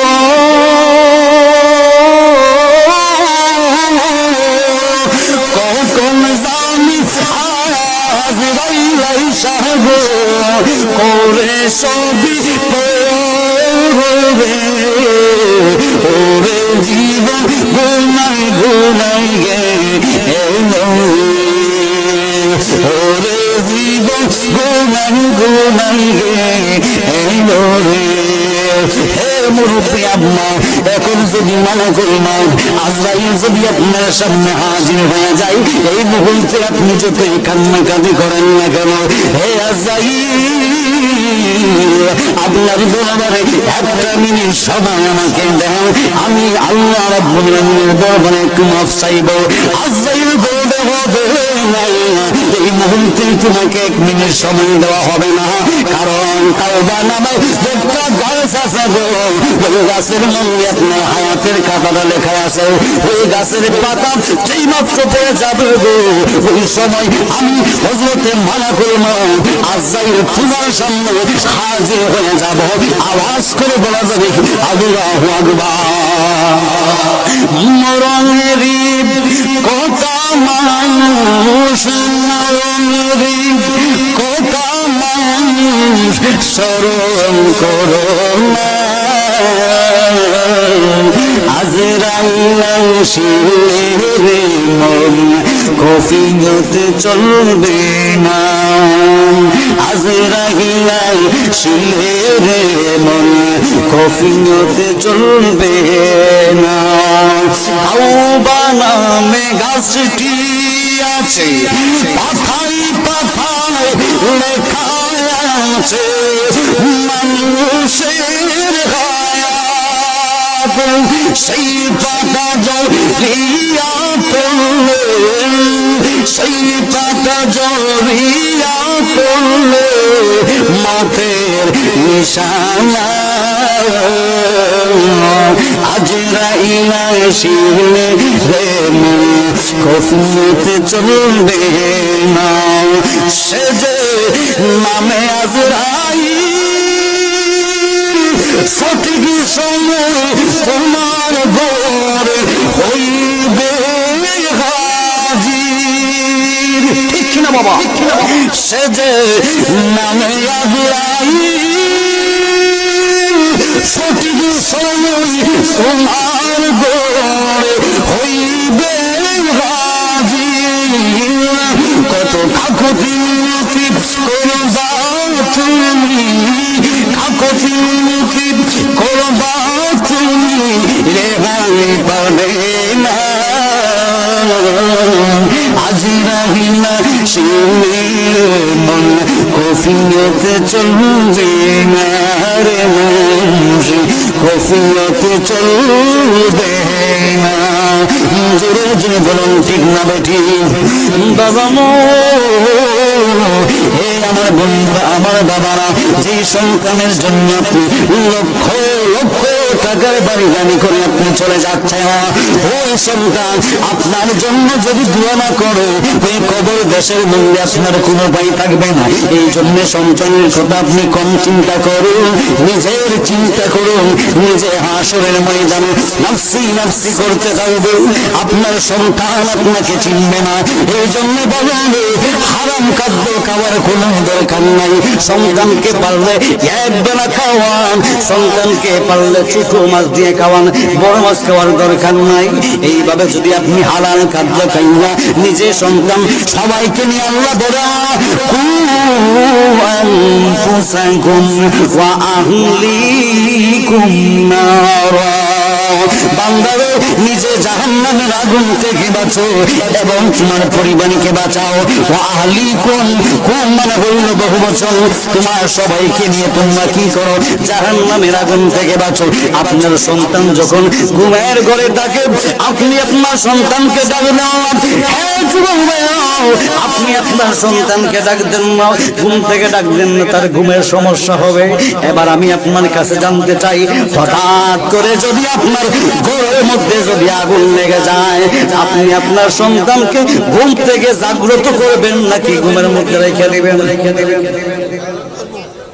হঠাৎ করে আপনার ঘরের মধ্যে যদি আগুন লেগে যায়, সবকিছু পুরো চারখার হয়ে যাচ্ছে, এখন কি আপনি আপনার সন্তানকে ডাক দিয়ে সহযোগ করবেন নাকি ঘুমন্ত অবস্থায় রেখে দিবেন? কেন কেন কেন কেন? আগুন লাগছে, পুড়ে যাবে। এখন আপনি বুঝতেছেন যে আগুন লাগছে, পুড়ে যাবে। দুনিয়ার আগুন তো সাধারণ আগুন, আপনার ঘরের মধ্যে পুড়ে যাবে। কিন্তু এই যে আপনি ভুলটা করতেছেন, আপনি আপনার সন্তান ঘুমিয়ে আছে, আপনি ডাক না দিয়ে, আপনি তাকে সজাগ না করে আপনি তাকে ঘুমন্ত অবস্থায় রেখেছেন, সেও যাবে জাহান্নামে আর আপনাকেও নিয়ে যাবে জাহান্নামে। এই জন্য যুবক ভাইয়া গভীর খেয়াল করে শুনবেন, মন্তরে কান লাগায় বসে জানবে বাবা। এই জন্য আপনি যদি আপনার সন্তানকে নিয়ে ওই কবর দেশের মধ্যে হালাল খাদ্য ক্রেতা হিসেবে যদি আপনি হাসরের ময়দানে আল্লাহর পাকের সামনে দাঁড়াইতে পারেন, তাহলে সম্মান পাবেন। বাজানো, আপনি কিসের দুনিয়াদারি করেন? দেখেন না রে বাবা, একটা লোক কয়েকদিন আগে সে মৃত্যুবরণ করেছে, কিন্তু তার লক্ষ লক্ষ টাকা, 4-5টা ছেলে সন্তান রয়েছে বাবা, এরপরও কিন্তু হাসপাতালের মধ্যে লাশটা পড়ে আছে, লাশটার টাকা পরিশোধ করে আনার মতো কেউ নাই। নাউজুবিল্লাহ, হাসপাতালের বিছানার মধ্যে পড়ে আছে, লাশটা পড়ে আছে, কিন্তু লাশটা আনার জন্য 1 লক্ষ 2 লক্ষ টাকা খরচ হবে। এই লাশটা আনার মতো কেউ স্বীকার করে না, না না, অথচ 4-5টা সন্তান রয়েছে। তো আপনি গভীর চিন্তা করবেন। আমি হাবিবুর রহমান আশিকি, যদিও ছোট মানুষ, আলোচনাগুলো যে করতেছি, যদি আপনি আমল করতে পারেন, এটুকুই আপনার জন্য নাজাতের ফয়সালা হয়ে যাবে। আলহামদুলিল্লাহ। তো হাসপাতালের বিছানার মধ্যে শুয়ে আছে, তার লাশের যে একটা বিল আসছে ডাক্তারি খরচ, ওই খরচটা দিয়ে আমার মতো মানুষ নাই। এখন আপনি আপনার সন্তানের জন্য এত কিছু করতেছেন, এই সন্তানটা যদি আপনার মরার পরে আপনার লাশটাই হাসপাতাল থেকে আনার জন্য আনতে না পারে, তাইলে আপনি এত কষ্ট করার কি দরকার আছে? হ্যাঁ, কষ্ট করতে হবে। আপনার সন্তানের জন্য আপনাকে সামান্য কিছু করতে হবে, কিন্তু দুনিয়া সবকিছু বাদ দিয়ে না, আমার আল্লাহকেও ডাকতে হবে, দুনিয়াও ঠিক থাকতে হবে। আমার এত টাকা পয়সার দরকার নাই, এত বড় লোকের দরকার নাই। আমি মধ্যপন্থা অবলম্বন করে আমি আল্লাহকেও খুশি করব, আমি আমার সন্তানদেরকে খুশি করব। হালাল খাদ্যকে আল্লাহ পাক রব্বুল আলামিনের দরবারে হাজিরা দিব। আসলে বলুন ঠিক না ভাই? ঠিক। গভীর মন্তরের কান্না গায়ে বসে যান, বাজাবো। যদি আপনি ওই কবর দেশের মধ্যে মুসলমান না হয়ে মরেন, আমার আল্লাহ বলেন, ইয়া আইয়ুহাল্লাযীনা আমানু তাকুল্লাহা হাক্কা তুকাতিহি ওয়া লা তামুতুন্না ইল্লা ওয়া আনতুম মুসলিমুন। তোমরা আমি আল্লাহকে ভয় করার মতো ভয় করো, ওয়া লা তামুতুন্না ইল্লা ওয়া আনতুম মুসলিমুন। তোমরা মুসলমান না হয়ে মরিও না, মুসলমান না হয়ে মরিও না। হাদিসে মুবারকার মধ্যে আমি আপনার সাইয়্যিদুল মুরসালিন, ইমামুল মুরসালিন, খাতামুন নবিয়্যিন, নূরুল আলামিন নবী বলেন,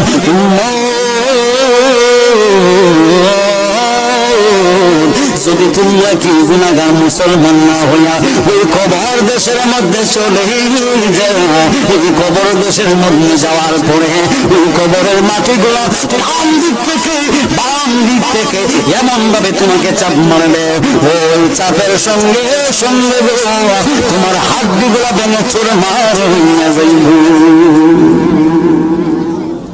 সুবহানাল্লাহ। ওয়ালান তামুতুন্না ইল্লা ওয়া আনতুম মুসলিমুন। মুসলমান না হইয়া মরিলেন না বাবা। আল্লাহ বলছেন মুসলমান, আল্লাহ নিজে কইছে মুসলমান না হইয়া মরিল না। এবার হিন্দু বৌদ্ধ খ্রিস্টান যারা আছে এরা কি মুসলমান না অন্য ধর্মের? এরা কোন উপায় আসেনি? আমরা তো মুসলমান নামে নামে মুসলমান। আল্লাহ বলছেন ইয়া আইয়ুহাল্লাযীনা আমানু, হে ঈমানদারেরা, আল্লাহ জানে ঈমানদার হওয়া কঠিন, মুসলমান হওয়া সহজ। আগে ঈমানদার হইতে হবে গো, ঈমানদার হওয়ার পরে মুসলমান হবে না। এবার ঈমানটাকে জানুন। ঈমানটা হলো আপনি আমার দয়াল গভীর মনোযোগ। আমাকে বিষয় দেওয়া হয়েছে খবরের জিন্দেগি। এই খবরের মধ্যে শুধুমাত্র যে এই সামান্য পরিমাণ মাটির চাপ, এইটা কিন্তু না বাবারা। আমার নবী, আপনার নবী রাহমাতুল লিল আলামিন যখন মেরাজ শরীফের মধ্যে গিয়েছিলেন, মেরাজ শরীফের মধ্যে জাহান্নামের ভিতরে প্রদর্শন করার পরে যখন আপনি আমার দয়াল নবী রাহমাতুল লিল আলামিন দুনিয়ায় আসলেন, আসার পরে আম্মা জান আয়েশা রাদিয়াল্লাহু তাআলা আনহার সাথে উনি গল্প করতেছেন, কথা বলতেছেন, কথোপকথন করতেছেন গো। হযরতে আম্মা জান আয়েশা রাদিয়াল্লাহু তাআলা আনহা বলেন ইয়া রাসূলুল্লাহ, ইয়া হাবিবাল্লাহ, নবী গো, ইয়া হাবিবাল্লাহ, আপনি আমাকে জাহান্নাম সম্পর্কে কিছু বলেন না গো নবী।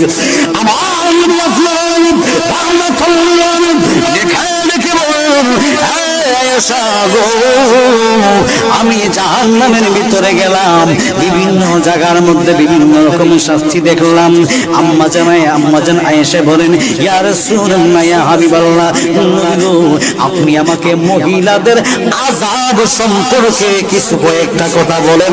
জোরে জোরে বলুন সুবহানাল্লাহ। আমার নবী আপনার রাহমাতুল দেখে দেখে বলেন রে ও আয়েশা, আমি যে তাকায়া দেখলাম ওই জাহান্নামের ভিতরে কিছু মহিলাদের লজ্জাস্থান দিয়ে একটা রোটের মতো আগুনের শিখা দ্বারা, আগুনের শিখায় লাল বর্ণ হয়ে আছে, একদম কালো হয়ে আছে। জাহান্নামের আগুন কিন্তু কালো বাজার। এই জিনিসটা তাদের লজ্জাস্থান দিক দিয়া মেশিনের মতো অটোমেটিক যাচ্ছে, আবার বাহির হয়ে আসতেছে। আম্মা জান আয়েশা রাদিয়াল্লাহু তাআলা আনহা বলেন ইয়া রাসূলুল্লাহ, ইয়া হাবিবাল্লাহ, নবী গো, নবী গো, নবী গো, আমি আপনার কাছে জানতে চাই এই শাস্তিটা কি জন্য দেওয়া হইতেছে। আপনি আমার দয়াল নবীজি দেখে দেখে বলেন আয়েশা, আমি যখন জিবরাইলকে জিগাইলাম, জিবরাইল গো, কি জন্য এই মহিলাকে এমন ভাবে শাস্তি দেওয়া হইতেছে? জিবরাইল বলেন ইয়া রাসূলুল্লাহ, নবী গো, এই মহিলাটা দুনিয়ায় থাকা অবস্থায় অন্যান্য পুরুষের সাথে সে জেনা করেছে, অন্য পুরুষদের সাথে পুরুষের সাথে জেনা করার কারণে আমার আল্লাহ পাক রব্বুল আলামিন যৌবনকালে যে মজা করছে গো নবী, এই মজার সাজায় আমার আল্লাহ পাক রব্বুল আলামিন আজকে তাকে দিতে আছে। আর জোরে কন্যা সুবহানাল্লাহ। আম্মা জান আয়েশা বলেন ইয়া রাসূলুল্লাহ, ইয়া হাবিবাল্লাহ, নবী গো, আর কি দেখলেন নবী? আমাকে বলে আমাকে আমার দয়াল নবীজি দেখে দেখে বলেন আয়েশা, আমি তাকায়া দেখতেছি গো, ওই জাহান্নামের ভিতরে কিছু মহিলাকে চুলের মধ্যে উপর দিক দিয়ে চুল দিয়ে বেঁধে চুলগুলাকে অনেক লম্বা করেছেন, চুলগুলাকে লম্বা করিয়া জাহান্নামের একটা রথের মধ্যে ওই মহিলাটাকে আগুনের উপরে লটকাইয়া ঝুলাইয়া দিয়েছেন। এবার আমি জিজ্ঞাসা করলাম জিবরাইল, জিবরাইল, এই মহিলাটাকে কি এই জন্য এই শাস্তি দেওয়া হইতেছে। কারণটা কি? জিব্রাইল বলেন, ইয়া রাসূলুল্লাহ, নবী গো, এই মহিলাটা দুনিয়ায় থাকা অবস্থায় পুরুষদেরকে চুল খুইলা বাহির করে দেখায় হাসে। নবী কিন্তু গায়েবের খবর জানেন। আপনি আমার দয়াল নবী, গায়েব শব্দের অর্থ হচ্ছে অদৃশ্য, অদৃশ্যের খবর আপনি আমার দয়াল নবী শুধুমাত্র জানে না, আপনি আমার দয়াল নবী হইল গায়েবের খবর দেন। কোন পাগলে বলে নবী গায়েব জানে না, কোন পাগলে বলে নবী গায়েব জানে না, এলেমের শহর গো নবী শান্তি মদিনা, কন্যা এলেমের শহর। কোন পাগলে বলে নবী গায়েব জানে না, কোন পাগলে বলে নবী গায়েব জানে না, এলেমের শহর গো নবী। আরে দম বন্ধু সাথর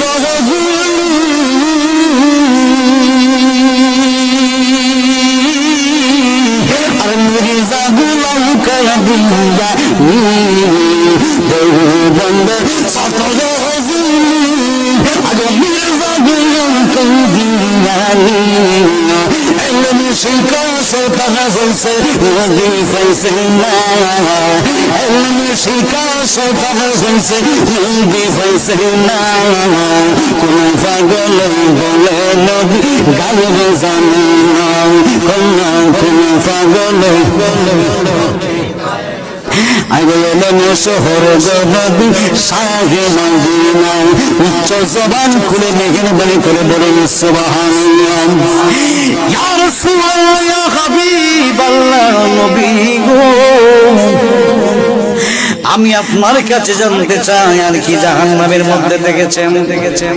আপনি আমার মায়ার নবী রহমাতান লিল আলামিন বলেন, আমি দেখলাম কিছু মহিলাকে তাদের বুকের মধ্যে যে সন্তানের খাবারটা রয়েছে তাদের বুকের মধ্যে কিছু একটা লাগাইয়া ঝুলাইয়া দিয়েছেন জাহান্নামের আগুনের উপরের মধ্যে। ইয়া রাসূলুল্লাহ, ইয়া হাবিবাল্লাহ, নবী গো, কি জন্য এই মহিলাদেরকে এমন ভাবে কি জন্য তাদের বুকের মধ্যে লাগাইয়া ঝুলিয়ে দেওয়া হয়েছে? আমি জিজ্ঞাসা করলাম জিব্রাইলকে, জিব্রাইল, কি জন্য এই মহিলাকে এই জায়গার মধ্যে এমন ভাবে ঝুলাইয়া দেওয়া হয়েছে? জিব্রাইল বলেন, ইয়া রাসূলুল্লাহ, ইয়া হাবিবাল্লাহ, নবী গো, ও দয়ার নবী, মায়ার নবী, দুনিয়ায় থাকা অবস্থায় এই মহিলাটা নিজের বুকটাকে মানুষের সামনে প্রদর্শন করার জন্য টাইট কাপড় পরে এই মহিলাটা পুরুষকে আকর্ষণ করাইবার জন্য দেখিয়েছে, বেপরোয়া ভাবে চলাফেরা করেছে এবং বিভিন্ন মানুষের সামনে, বেগানা পুরুষের সামনে অনেক মহিলারা দেখবেন সন্তানকে দুধ পান করায়। সাবধান সাবধান, আমার আল্লাহ পাক রব্বুল আলামিন পর্দাকে পরশ করে দিয়েছেন, এই জন্য সাবধান হয়ে থাকবেন। এটা হচ্ছে আপনার সন্তানের খাবার এবং স্বামীর, একমাত্র স্বামীর দেখার অধিকার। আপনি দুনিয়ার অন্য কোনো মানুষকে দেখাইতে পারবেন না। সে যদি আপনার বাবাও হয়ে যায়, বাবার সামনে কিন্তু সন্তানকে দুধ পান করাইবেন না। এই জন্য আমি সাবধান করে দিয়ে যাই। তাকায়া দেখেন কি শাস্তি দিয়েছে। এবার আম্মা জান আয়েশা বলেন, ইয়া রাসূলুল্লাহ, ইয়া হাবিবাল্লাহ, নবী গো, এই জন্য বুঝে দুনিয়ার মধ্যে মহিলারা তাদের দুধটাকে ভালো করে পর্দা না করার কারণে আজকে ওই জাহান্নামের মধ্যে এমন ভাবে সাজা দেওয়া হয়েছে। আমার দয়াল নবী বলেন, তুমি দুনিয়ার মধ্যে যতগুলা মানুষ আছে সবাইকে এমন একটা হাদিস আমি রাসূলুল্লাহ থেকে আমি বর্ণিত করেছি, তুমি নিজে হাদিসটা লিখবা গো। আরো জোরে কোন সুবহানাল্লাহ। আম্মা জান আয়েশা রাদিয়াল্লাহু তাআলা, নবী তো হাদিস শরীফে বর্ণনা করছেন, কিন্তু আম্মা জান আয়েশা রাদিয়াল্লাহু তাআলা নবীর মুখ থেকে শোনার পরে উনি নিজেও হাদিসটা বর্ণনা করেছেন। চিৎকার মেরে বলুন আল্লাহু আকবার। এই জন্য মা বোনদেরকে আমি সাবধান করে দিচ্ছি, পর্দার সহিত চলাফেরা করবেন। এত কষ্ট আল্লাহ পাক রব্বুল আলামিন দিয়েছেন, আমাদেরকে যেমন আনন্দ দিয়েছেন তেমন কষ্ট দিয়েছেন। ভালো কাজ করলে আপনাকে আল্লাহ পাক রব্বুল আলামিন শান্তি দিবেন, খারাপ কাজ করলে তো সাজা পাওয়া লাগবে, ঠিক কিনা বাবা? এই জন্য গভীর মনোযোগ অন্তরে কান লাগান বাজানো। ওই কবর দেশের মধ্যে যদি আপনি জান্নাতি হয়ে যেতে পারেন, ওই জায়গার মধ্যে আপনাকে যখন রাখা হবে, আমি বলতে চাই বাজান, ওই কবরের মধ্যে যাওয়ার পরে বিসমিল্লাহি ওয়ালা মিল্লাতা ইল্লাল্লাহ,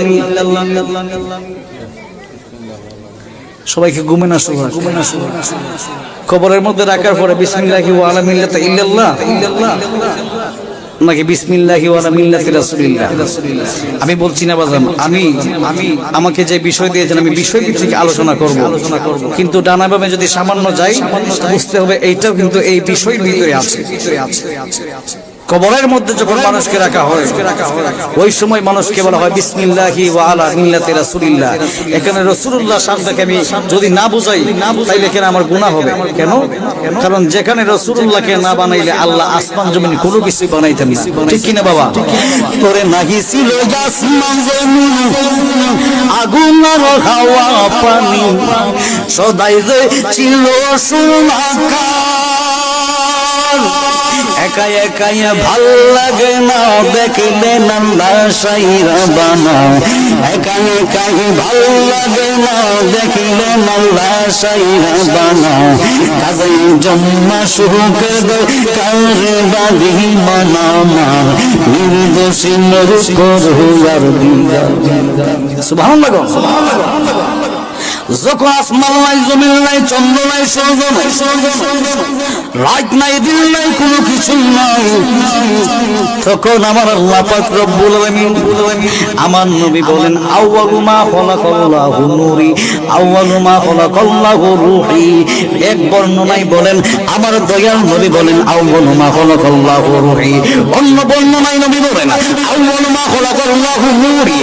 আমার আল্লাহ পাক রব্বুল আলামিন সর্বপ্রথমে আমি রাসূলুল্লাহর নূরকে সৃষ্টি করছি। সুবহানাল্লাহ। আর নবীর নূরের ছবি পয়দা কোরআন কইলা দেইকো,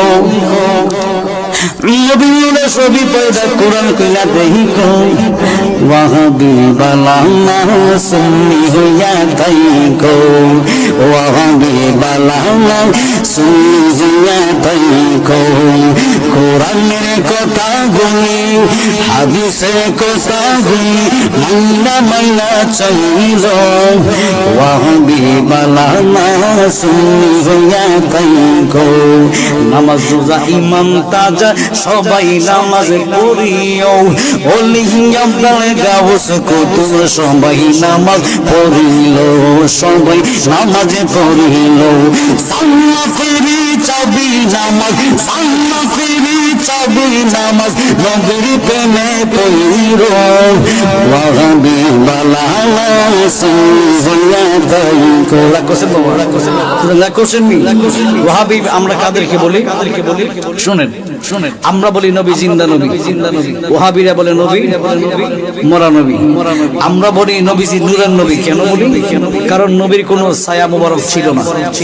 নবীর কি ছিল না? নবীর কোনো ছায়া নাই। এই জন্য আমরা বলি আমার নবী নূরের নবী। তারা বলে আমার নবী গায়েব জানে না। আমরা বলি নবী শুধু গায়েব জানে না, নবী গায়েব জানায় দেয়। সুবহানাল্লাহ। ওয়াহাবিরা বলে আমরা তো বলি নবী গায়েব জানে। কি জন্য বলে? আমরা বলি কি জন্য? কারণ আপনি আমি নামাজের মধ্যে সালাম দেখিয়ে দিই না। দেখুন, আপনাকে যদি আমি মনে মনে সালাম দিই আপনি বলতে পারবেন? শুনবেন আমার সালাম? তো আমার নবীকে আমরা কি জোরে সিল্লে সিল্লে সালাম দিই নাকি মনে মনে? তো মনের খবর দয়াল নবী জানে কি জানে? সালাম দেওয়া সুন্নাত, সালামের জবাব দেওয়া ওয়াজিব। এখন আমার নবী যদি সালামের জবাব না দেয় নবীর গুনাহ হবে। নবীদের কোনো গুনাহ নাই। আল আম্বিয়াউ মাসুমুন, আমার নবীর কোনো গুনাহ নাই। এখন নবী যদি সালামের উত্তর না দেয় নবীর কি হবে? গুনাহ হবে। আমার নবীর কোনো গুনাহ হইতে পারে না। এই জন্য আমরা বলি আমার নবী গায়েব জানে। শুধুমাত্র নবী গায়েব জানে না, নবী গায়েবের খবর জানায় দেয়। হাত তুলে বললাম ঠিক না বেঠিক?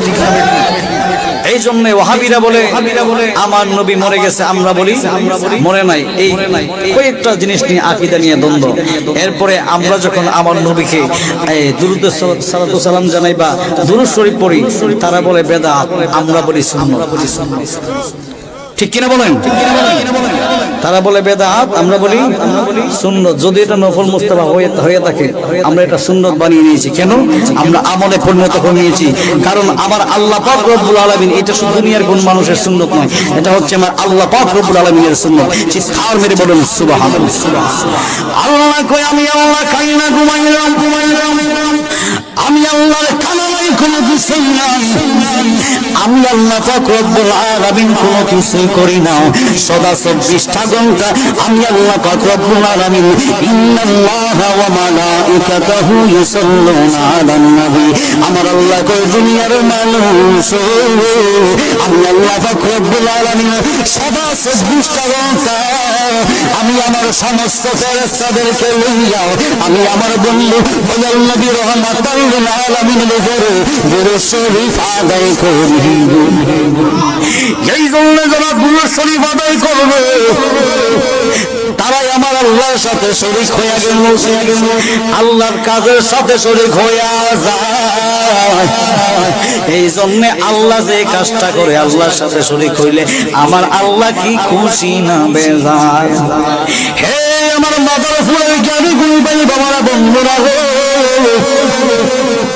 আমি হাবিবুর রহমান আশিকি একটা গ্যারান্টি দিয়া যায়। বিলে হুজুর কিসের গ্যারান্টি, কিসের গ্যারান্টি? আপনি নামাজ পড়ছেন, নামাজ কবুল হইলে হইতে পারে, নাও হইতে পারে। আপনি রোজা রাখছেন, কবুল হইলে হইতে পারে, নাও হইতে পারে, কোনো গ্যারান্টি নাই। দুনিয়ার কোন মুফতি বলেন, মুফাসসির বলেন, যাহা কিছুই আছে আপনি বলেন না কেন, আপনি যার কাছে জিজ্ঞাসা হুজুর আপনার নিজের নামাজটা নি হইছে, বলবে আমি নিজেও জানি না। নিজের নামাজ কবুল হয়েছে কিনা বলতে পারবে না, ডিক্লার দিতে পারবে না, কিন্তু আমি হাবিবুর রহমান আশিকি গ্যারান্টি দিয়া গেলাম রে, আমার দয়াল নবী রহমাতুল লিল আলামিনের উপরে যদি দুরূদ শরীফ আদায় করো, যদি আপনি মন থেকে আমার রাসূলুল্লাহর প্রতি যেভাবে হোক না কেন আপনি দুরূদ শরীফ পড়তে পারেন, সঙ্গে সঙ্গে আমার দয়াল মাওলা পাক রব্বুল আলামিনের দরবারে দুরূদ শরীফটা কবুল হইয়া যাইবে। আরে মনে বুঝুন লাইলি আছে ববে মজলিসে ফাকাল্লাহ, এহলে বুঝুন লাইলি আছে বাজানো মজলিসে ফাকাল্লাহ। তোমরা কি গো নাম জানো তার, তোমরা কি গো নাম জানো তার, মুহাম্মদুর রাসূলুল্লাহ। সুবহানাল্লাহ। হে আমার জ্ঞানী গুণী ভাই বাবারা, বন্ধুরা, নামাজ পড়লেন, নামাজ কবুল হইলে হইতে পারে, না হইতে পারে, কিন্তু দুরূদ শরীফ পড়লে আল্লাহকে আমি আল্লাহ কবুল না করে থাকতে পারি না। বাজানো আপনি যতই নামাজ রোজা হজ যাকাত করেন না কেন, তারা যে বলে বেদাত বেদাত, শুনেন বাবা ফতোয়া, আমি তো ফতোয়া দেওয়ার কোনো যোগ্যতা আমার নাই, কিন্তু আমি ফতোয়া না বাজান একটা গ্যারান্টি দিয়া যাই, আমার রাসূলুল্লাহর সামনে যারা দুরূদ শরীফ পড়লে বেদাত বেদাত করে, এদের নামাজ রোজা কোনো কিছুই কবুল হবে না, হবে না, হবে না, হবে না। বিলে হুজুর কি জন্য হবে না? তারাও তো ইমানদার, তারাও তো মানুষ, আমরাও তো মানুষ, তা হইলে তাদেরটা কেন হবে না? কারণ আমার আল্লাহ নিজেই বলেন, দুরূদ শরীফ যদি না পড়ো, যতই তুমি নামাজ রোজা হজ যাকাত করো না কেন, আমি আল্লাহ পাক রব্বুল আলামিনের দরবারে সেই ইবাদত আসতে পারে না, আসতে পারে না। ওইটাই আকাশের মধ্যে আরশে আজিমের মধ্যে জীবন্ত অবস্থায় থাকে। যদি আমি হাবিবুর রহমান আশিকির যদি কোনো বন্ধুরি হয়ে যায়, আপনারা সাথে সাথে আমাকে বলবেন, হে আমার গানগুলি ভাই বাবারা, বন্ধুরা, গভীর মনোযোগ, আপনারা যত আমল গুনাহ করবেন সবগুলো আরশে আজিমের মধ্যে ঝুলন্ত অবস্থায় থাকে। যখন আপনি রাসূলুল্লাহর সামনে দুরূদ শরীফ আদায় করবেন, ওই সময় আমার আল্লাহ পাক রব্বুল আলামিনের দরবারে আপনার ইবাদতটা পৌঁছিয়া যাইয়া। এর আগে নামাজ রোজা হজ যাকাত কুল্লুহুম ফিন্নার সুবহানাল্লাহ কোন সবগুলা বাতিল সবগুলা বাতিল কোনো কিছুই হবে না দুরূদ শরীফ হচ্ছে আমার আল্লাহ পাওয়ার মাধ্যম আল্লাহ কয় কুল ইন কুনতুম তুহিব্বুনাল্লাহ ফাত্তাবিউনি ইউহিব্বুকুমুল্লাহ আল্লাহ কয় হে বন্ধু হাবিব আপনি আপনার উম্মতদেরকে জানান না দেন শোনায়া দেন সরাসরি আমি আল্লাহকে পাওয়া যাবে না আমি আল্লাহকে যদি পাইতে হয় আপনি রাসূলুল্লাহকে পাইতে হবে আমার দয়াল নবী বলেন যদি তোমরা আমাকে পেতে চাও সরাসরি আমাকে পাইতে পারবে না পাওয়ার মাধ্যম হইল বেলায়েতে দরজা তুমি তোমার প্রিয় মুর্শিদ এবং তোমার যে গুরুজন থাকবে বা অভিভাবক থাকবে তোমার উস্তাদের কাছের মধ্যে তুমি যখন যাইবা তোমার শিখাইয়া দিব তরিকত মারফত শরীয়ত তরিকত হাকিকত মারফতের সাইটটা এলেম আছে বাজানো এই সাইটটা ঘুরিয়া এলেম যার মধ্যে থাকবে আমার আল্লাহ পাক রব্বুল আলামিনের বন্ধু হয়ে যাইব এই জন্য খাঁটি একজন হক্কানি আজকের যিনি পীর সাহেব হুজুর হযরত মাওলানা জাহিদ হোসেন খান পীর সাহেব মাদ্দাজিহুল্লাহ আমি হুজুরকে এখন পর্যন্ত সরাসরি দেখি নাই ইনশাআল্লাহ যাওয়ার সময় আজকে আমি ওনার সাথে দেখা সাক্ষাৎ করে যাব বাজানো এই জন্য হুজুরের কাছে যারা বায়াত গ্রহণ হয়েছেন উনি যদি হক্কানি একজন আল্লাহর ওলি হয়ে থাকে খোদার কসম হাশরের ময়দানে আল্লাহ পাক রব্বুল আলামিনের দরবারে আমার আল্লাহ নিজে বলবেন হে আমার আল্লাহর ওলিরা যারা আছে গো সবাই যাও তোমার কোন ভক্তগুলো আজকে হাশরের ময়দানে পূজা তালাশ করো আমি আল্লাহ পাক রব্বুল আলামিন তোমার সঙ্গে আমার দয়াল নবীর সুপারিশ পাওয়ার পরে দয়াল নবীর সুপারিশ পাওয়ার আগে না দয়াল নবীর সুপারিশ পাওয়ার পরে দয়াল নবীর রহমাতাল লিল আলামিন হযরত আবু বকর চারজন সাহাবীদেরকে উনি নির্দেশ করবেন উম্মতদেরকে সাফায়াত করার জন্য ওই সময় আপনি আমার দয়াল নবী রহমাতাল লিল আলামিন আল্লাহর ওলি যারা আছে দয়াল নবীর পাগল যারা আছে তাদেরকে তালাশ করবেন তাদেরকে তালাশ করে কইনা দুনিয়ার মধ্যে আমরা দেখবেন এমপি মন্ত্রীর পরে চেয়ারম্যান মেম্বার আছে কিনা এমন ভাবে দায়িত্ব দিবেন একজন করে তো বাজান এতগুলা মানুষ চিহ্নিত করা সম্ভব না হাজার হাজার কোটি কোটি মানুষ থাকবে আপনি আমার দয়াল নবী রহমাতাল লিল আলামিন শ্রেণী বিভক্ত করে দিবেন যার প্রিয় মুর্শিদকে বলবেন যান আপনি আপনার মুরিদানকে নিয়ে আসেন সবাইকে নিয়ে চিন্না যদি আপনি আপনার প্রিয় মুর্শিদের প্রিয় বাসন হইতে পারেন প্রিয় বাসন যদি হইতে পারেন আপনার মুর্শিদ আপনার হাতের মধ্যে দইরা আপনার প্রিয় মুর্শিদ সহ জান্নাতের মধ্যে প্রবেশ করাইব সুবহানাল্লাহ নবী দায়িত্ব দিবেন কাদেরকে প্রিয় মুর্শিদ যারা আছেন নবীর সাহাবী যারা আছেন সবাইকে দায়িত্ব দিবেন বাজান এতগুলা মানুষকে খোঁজা তো সম্ভব না নবীর প্রেমিক তো আমরা হাজার হাজার কোটি কোটি মানুষ ওই সময় আপনি আমার দয়াল নবী রহমাতুল্লাহ আলাইহি দায়িত্ব দিয়ে যারা বেশি গুনাহগার মানুষ বেশি গুনাহগার যারা আছে তাদেরকে আমার নবী রহমাতুল্লাহ আলাইহি পাগল হয়ে তাদেরকে মুক্ত করার জন্য তাদেরকে জান্নাতে নেওয়ার জন্য নবী আমার পেরেশান হয়ে যাবেন একবার দৌড় মারবেন মিজানের পাল্লায় আবার দৌড় মারবেন আপনার ফুলসিরাতের মধ্যে সিল্লাইকুম সুবহানাল্লাহ নবী নিজেই বলছেন একজন সাহাবী বলতেছেন ইয়া রাসূলুল্লাহ আপনাকে কোথায় পাবো আমার নবী বলছেন হয়তো আমাকে পাবে তুমি প্রথম পাবে মিজানের পাল্লায় নয়তো ফুলসিরাতে এরপরে পাবে তুমি জাহান্নামের গেটের মধ্যে আর যদি না পাও হাউজে কাউসারের মধ্যে সুবহানাল্লাহ আল্লাহ পাক রব্বুল আলামিন আমার রাসূলকে শাফায়াত করার ক্ষমতা দিবেন আমি কিন্তু এখন হাসরের মধ্যে চলে গেছি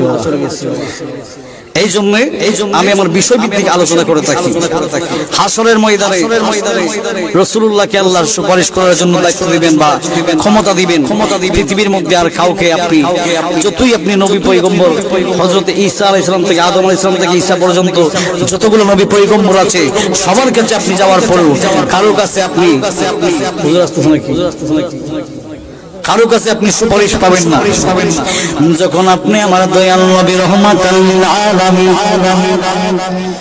আপনি আমার দয়াল নবী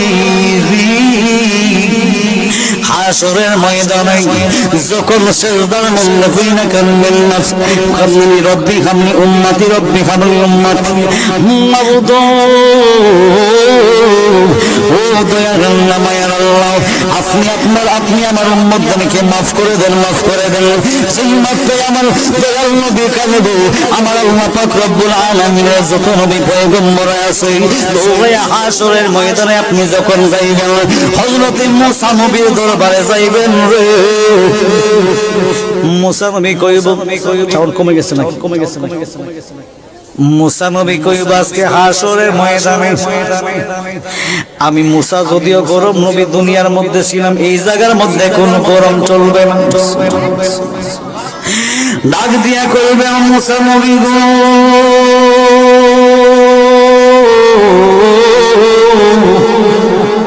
আপনি দুনিয়ার মধ্যে আমার আল্লাহর সাথে কথা বলেছেন, আল্লাহর সাথে আপনি প্রেমের কানেকশন লাগাইছেন, পুরো পাহাড়ের মধ্যে যাইয়া আল্লাহর সাথে আপনি কথা বলেছেন। মুসা গো, আজকে হাসরের ময়দানে আপনি আল্লাহ পাক রব্বুল আলামিনের দরবার থেকে আমাদেরকে বাঁচানো। আল্লাহ ওয়াহিদুল কহার রূপ ধারণ করেছে, ওয়াহিদুল কহার রূপ যখন ধারণ করবেন আল্লাহর কোনো দয়া থাকবে না, মায়া থাকবে না।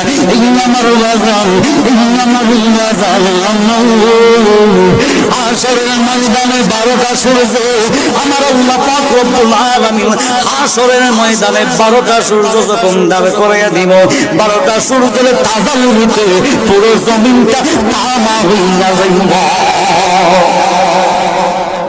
জমিনটা যখন তামা হইয়া যাইব,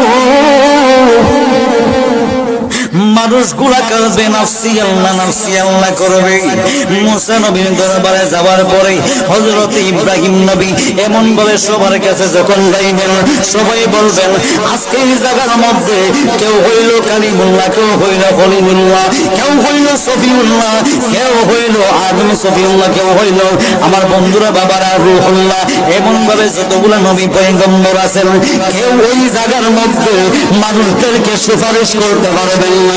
এই আমার বাজান যখন মানুষগুলা কাঁদবেন নাফসি আল্লাহ করবে, এই তামার জমিনটার মধ্যে দাঁড়াইয়াও মানুষের মাথার গামগুলা পড়তে পড়তে গ্রামের সাঁতার হইয়া যাইব, সাঁতার হইয়া যাইব, কেউ বুক পর্যন্ত পানি হইয়া যাইব, মাথা পর্যন্ত সাঁতার হইয়া যাইব, গ্রামের বন্যা হইয়া যাইব।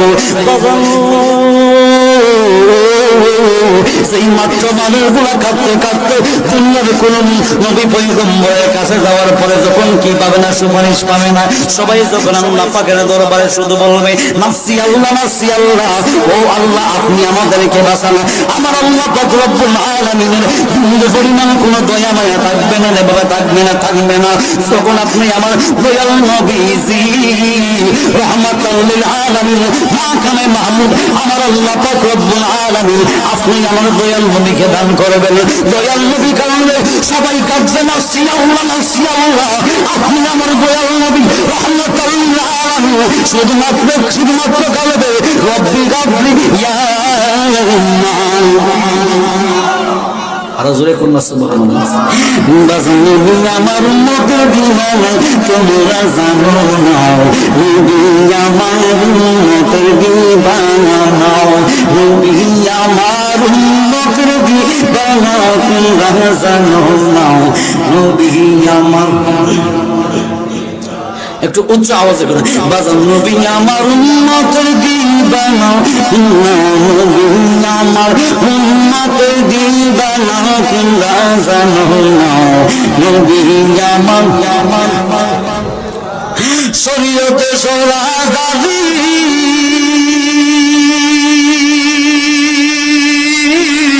শরীয়তে সরাদারি নবী কতে নবীর বাড়ি, হাকিকতে নবীর ঠিকানা বাজান, হাকিকতে নবীর ঠিকানা তোমরা জানো না, নবী আমার উম্মতের দিওয়ানা, নবী আমার উম্মতের দিওয়ানা, নবী আমার উম্মতের দিওয়ানা তোমরা জানো না, নবী আমার।